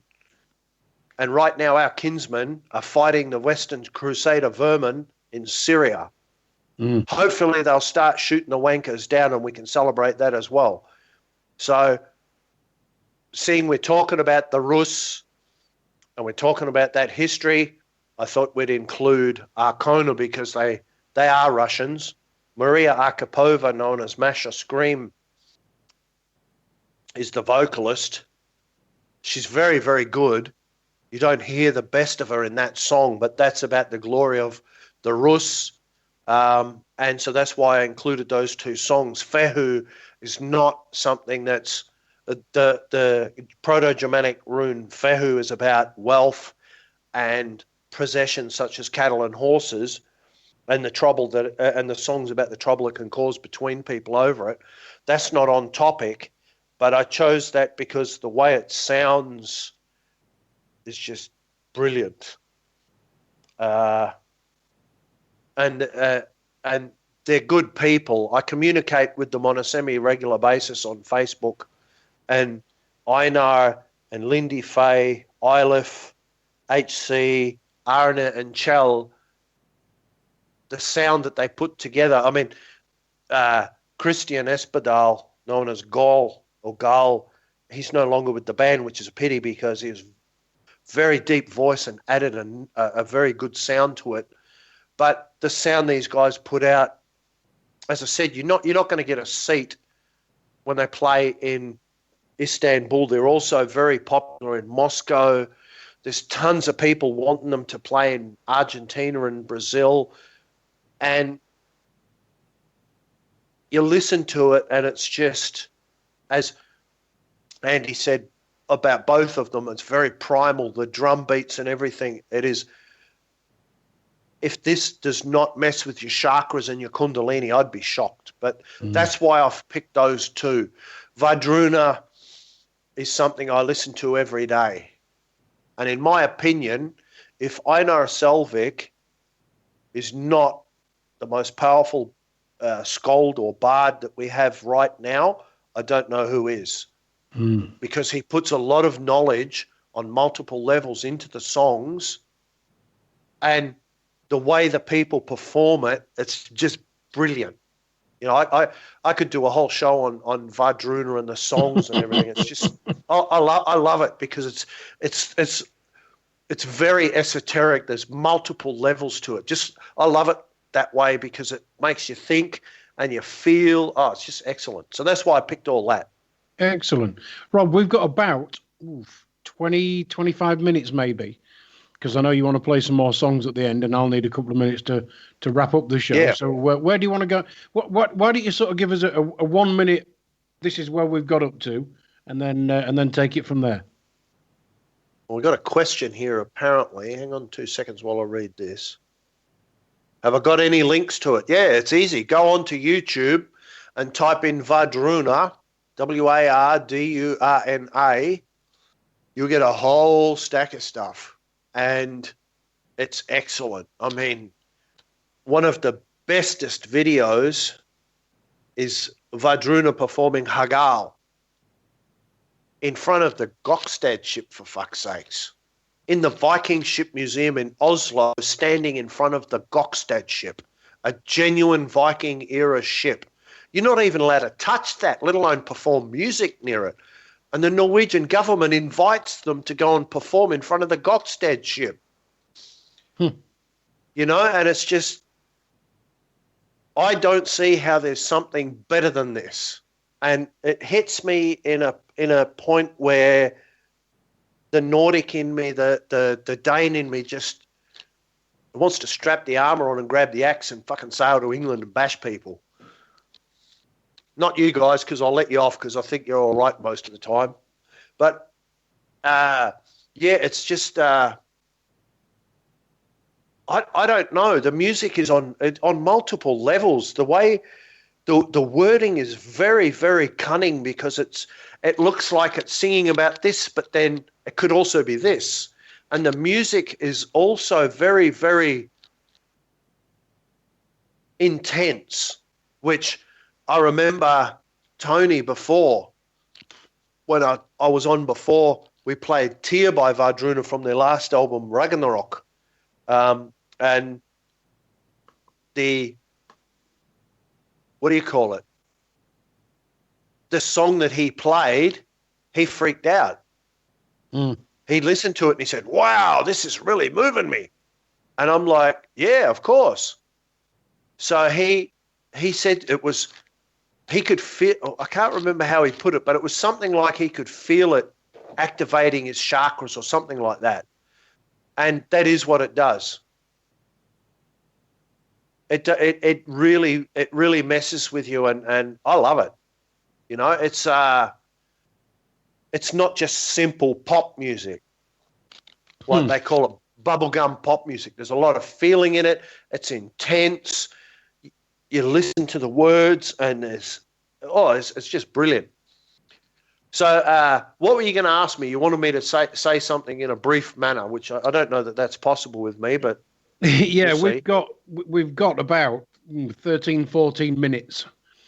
And what I wanted you to do was give us a 1 minute. This is where we've got up to with the history so far. And then obviously you've got that last chunk of time to wrap it up, Rob.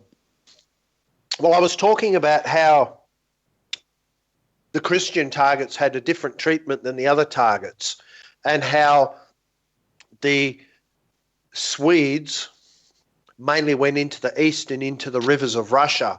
And it's interesting. I made a post a couple of weeks ago, some shit, about some rune stones in Sweden, talking about an expedition to Sarkland where very few people returned. And I saw this article a while before that, because the actually what I posted was a video by Johan Hägg, who's the lead singer of a Swedish band, Amon Amarth. Some people say they play Viking metal, and I like them a lot. Anyway, he was talking about this runestone. He's standing in front of it, telling us about it. And I thought, fuck, that sounds like that article I read. So I let my fingers do the walking and did a bit of Googling. Fucking was. There was it's interesting because historians are usually wankers, and they could do with a good bashing, because they get things and they go, well, this history says this, but we think it's a legend. according to historians, Troy was a legend and didn't exist until some German guy fucking dug it up. And this doesn't exist, and and I reckon historians need a good bashing so that they can fucking think. So they were always saying, oh, well, we're not sure that this legend's true in Scandinavia, this legend's true.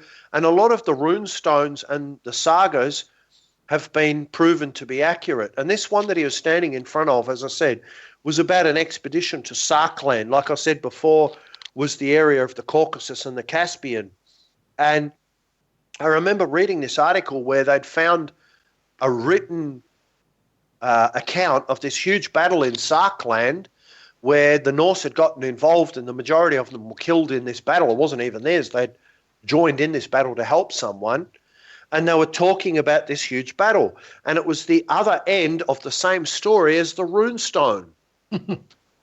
And I just like, fuck, you've confirmed yet more of our stuff is true. And it's just crazy how these guys would navigate the rivers. Some of the rivers, they go down the Dnieper to the Black Sea to get to Miklagord, the great city, Istanbul. That's what Miklagord means, the great city. And other ones, they'd get into the Volga and everything, into the Caspian so that they could get to Persia and Baghdad where they would trade. And that's why it's called Russia, the land of the Rus, and the Rus were the rowing men. Mm. And, you know, it's just they had a thirst for expedition. Some Norwegians went really far to the west. Eric the Red was expelled from Norway for murder, which he's very, very, very lucky because normally they'd put you to death for murder. So he was expelled by the king, so he went to Iceland. He was expelled from Iceland because he killed someone in fucking Iceland. So he went to Greenland. Now his son, Leif Erikson, was on his way to see, he lived in Greenland as well, and they heard the story of a guy called Bjarni Herjulfsson, who had been on his way to Greenland many years before in 986 AD to see his family and had missed. And he kept going. He's thinking, fuck, on the Greenland's not this far. And on the horizon, he saw land, and as he got closer, it's covered in trees. Now, anybody that knows Greenland will tell you there's no trees in Greenland. Hmm. So he sees this land on the horizon, it's covered in trees. He goes, fuck, too far, turn around. Back. And they found Greenland. So Leif Erikson, a.k.a. Leif the Lucky, hears this story and buys Bjarni's boat and sails west. And what does he discover? Markland, the land of the trees. Later, he finds Vinland, the land of the grapes and vines, which is America. And they settled in the area of Vinland, which is actually, they say it's in Newfoundland. And they had to evacuate the colony eventually because of the battles with the Skraeling, the local Indians. There was just too many of them. And recently they've found an area a little ways to the south of where this settlement was, and they say it has to be Norsemen because there was a smelter there, and there was no one else that possibly could have been smelting metal.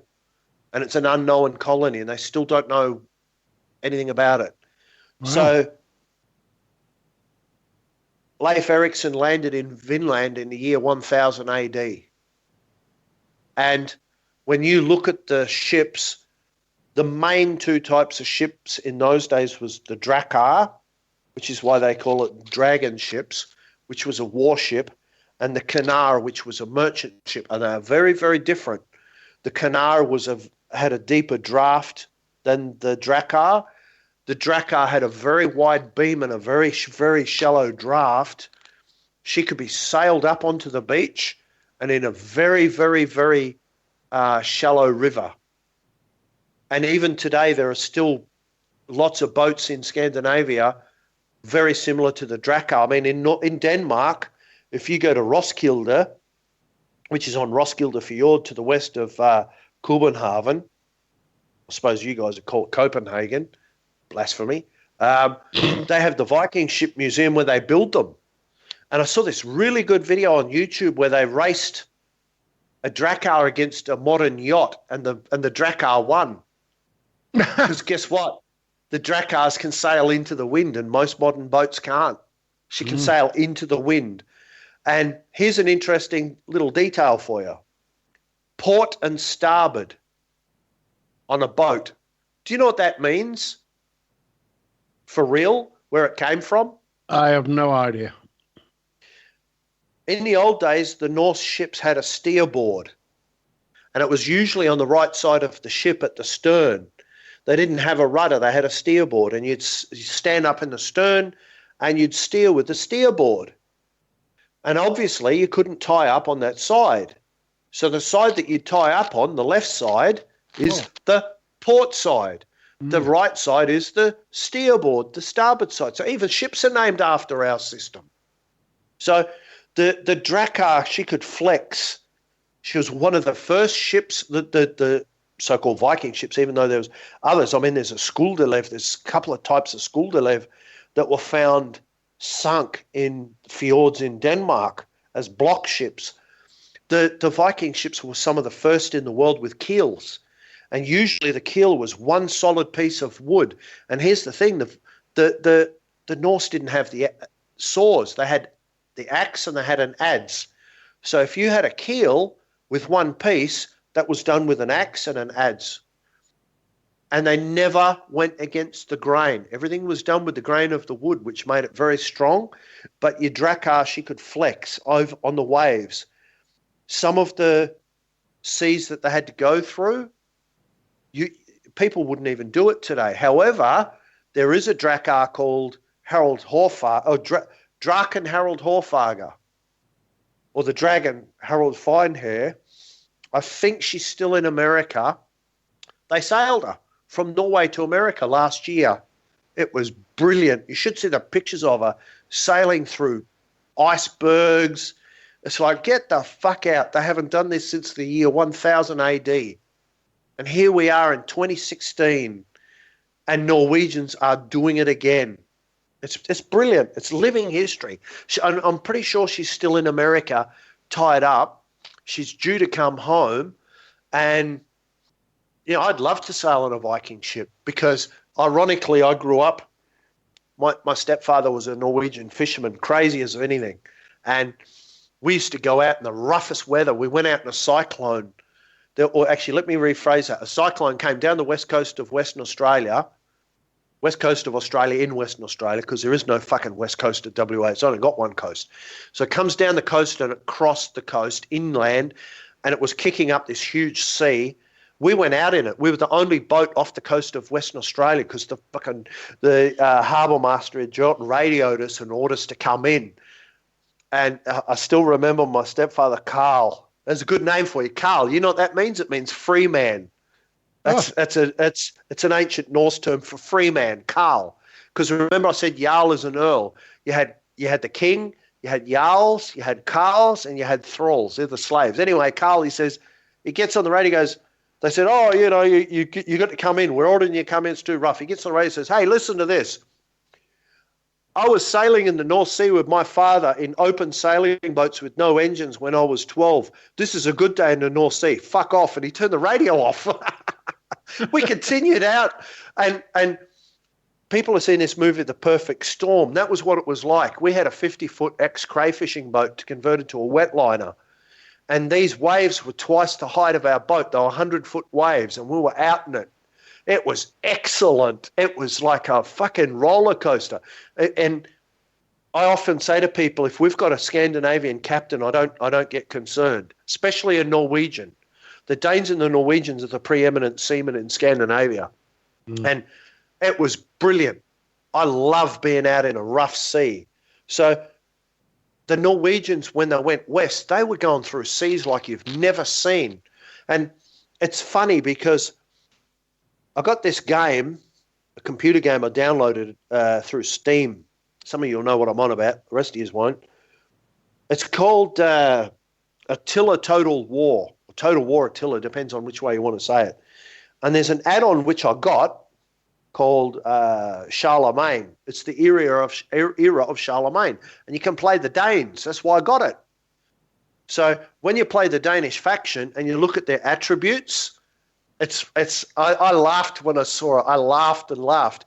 Immune to snow and winter and immune to sea effects. The others, if you roll them out to sea, their numbers start to drop off from seasickness and all sorts.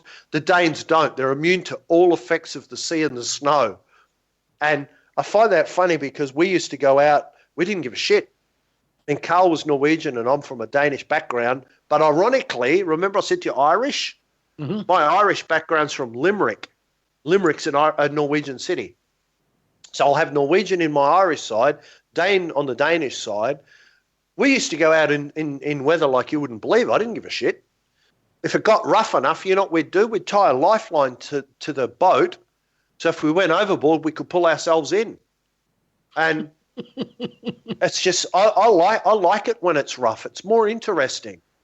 Seriously, no, I've never been seasick in my life. It's brilliant. And these guys going out in the Dracars in 1000 AD heading to the west, the seas were like you wouldn't believe. And if you want to see what they were like, go on to YouTube, type in, Draken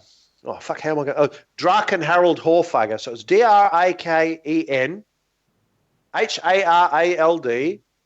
How do they, well, there's no or in there, so it'd just be Hafagre, I suppose. Draken Harald Hårfagre. And they've got video of them at sea between, did they go to the Orkneys or the Shetlands? I know they went to the Faroes, and then they pulled into Iceland, then they pulled into Greenland, and then they went to Canada, and then they went to United States, or United Snakes as I call it. And when they're at sea, you should see these seas. And I'm like, fuck, if I could get myself onto a Drakkar in these rough seas, I tell you what, I'd have a heart on the size of the Eiffel Tower.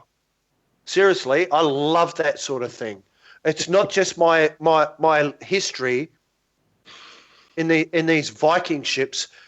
Getting out on the ocean when it's rough, as long as I can trust the captain, and the captain on the Draken Harald Hårfagre is a Norwegian guy, very, very experienced captain, and I'd love to be able to do that. Could you imagine that, Aid? Going out on a fucking a Drakkar into the open sea, and it's going like a roller coaster. Can you imagine that shit? If I imagine that, I'd probably be ill. Oh, shit, man. Like most of the normal people listening to this. Oh, I heard about normal. I heard about that. I never experienced it, but that's all right. Rob, I reckon you've got probably about 5 minutes because I know you desperately want to fit those two tunes in at the end. I do indeed need to put those two songs in for the listener and all that, sir. But, so I've got 5 minutes. What do I need to tell you next? Oh, okay. So what are the lasting effects of the Norse? Okay, there's many, many words in the English language. Well, see, I disagree with this fucking idea that it's a language, because in my opinion, English is actually a polyglot of other languages. But there's many, many words in English that are absolutely Norse, like the word thing. Now, what do you think thing means? Well, an item, it's that thing over there, and you'd point to it. Indeed, that's what people think it means. Do you know what it is? In reality, it's from the Norse word tingi, and it means it's a tribal elders type council meeting, and in Iceland they have the longest continuously meeting parliament in history since 980 something or something similar. They're all tingy. The Norwegian parliament's called Storting, and thing. In the first series of Vikings, they even showed Ragnar taking his son to the thing, and when you went to the thing, they did two things there. They did two things at the thing. How's that for fucking confusing? In Tingy, yeah. That's it. There were two main items of business. One was the discussion of new laws, And the second thing was the conducting of trials. And if somebody had been charged with a crime, they'd be tried at the thing. However, the verdict had to be unanimous. If there are 1,000 people at the thing, all of them had to agree that you were guilty or you weren't. It was unanimous. So the word thing is actually a Nordic word. There's squillions of place names around England especially that are Nordic. Anything ending in BY. Anything ending in BY. That's most of Lincolnshire. Yes, it is, yeah. Scobie, that was part of Roby, Danelaw. Ranby, Kingerby, Ormsby. I mean, that's where I'm from. And in fact, the estate where I was brought up on, virtually every road is named after a town or a village ending in BY.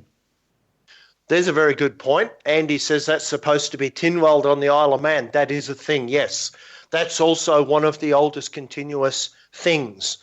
And the Isle of Man was also the site of a huge massacre, which the Danes then exacted retribution on the English for. Something like under the reign of Ethelred the Unready. Boy, was he fucking unready for retribution. Oh, boy. But here's the funny thing. BY is not the sound you think it is. It is in England, but you see, do you guys remember Peter Schmeichel, the goalkeeper for Manchester United? I'm not a football guy, but even I've heard of him, yeah. He was a Dane. Well, he still is a Dane because he didn't die yet. And he played for a team in Denmark, and it's spelt Brondby. Now, how would you pronounce that? Brondby. Yeah, well, see, that's not how it is in Danish. It's Brundby. BY is boo. Boo. Yes. Right. So there's an ancient trading city in Denmark, which is. But that's a bit like the wars. That's a bit like in Welsh, isn't it? I don't know about Welsh Gaelic. That's very, very, very different to Irish Gaelic and Scottish Gaelic. Irish and Scottish are close. Like, for example, have you ever seen a bagpiper up close? To be fair, for the benefit of my ears, I do try and keep away, but... Oh, hell no. You get right up close. That's good shit, man. They have a little knife down their sock.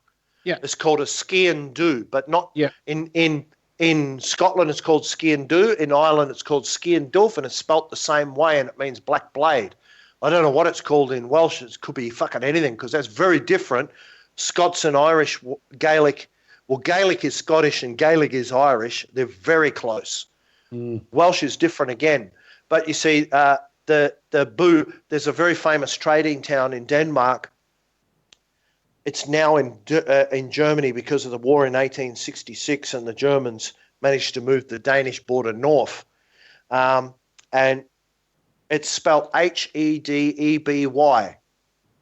However, the D is based on an old Nordic letter, so it's actually pronounced Heatherbu.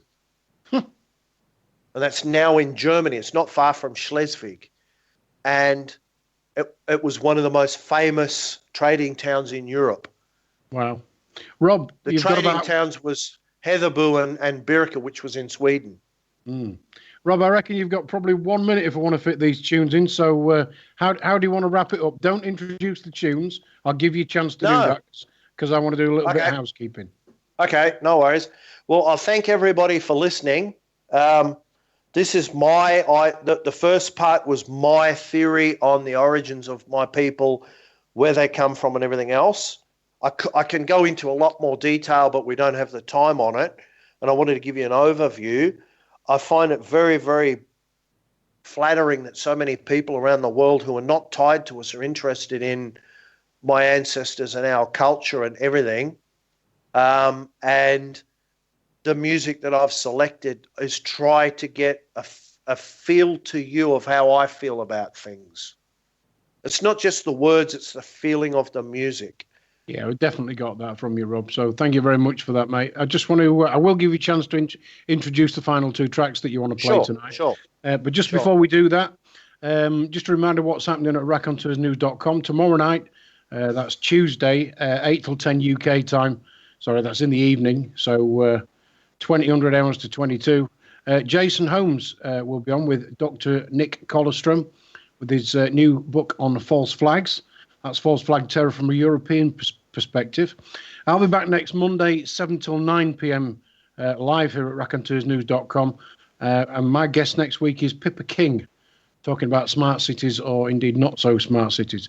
In the meantime, you can listen to all the previous shows on raconteursnews.com. Just follow the link to the podcast. If you've got something to share with us or you want to come on and say something, go to raconteursnews.com and click on the Contact Us.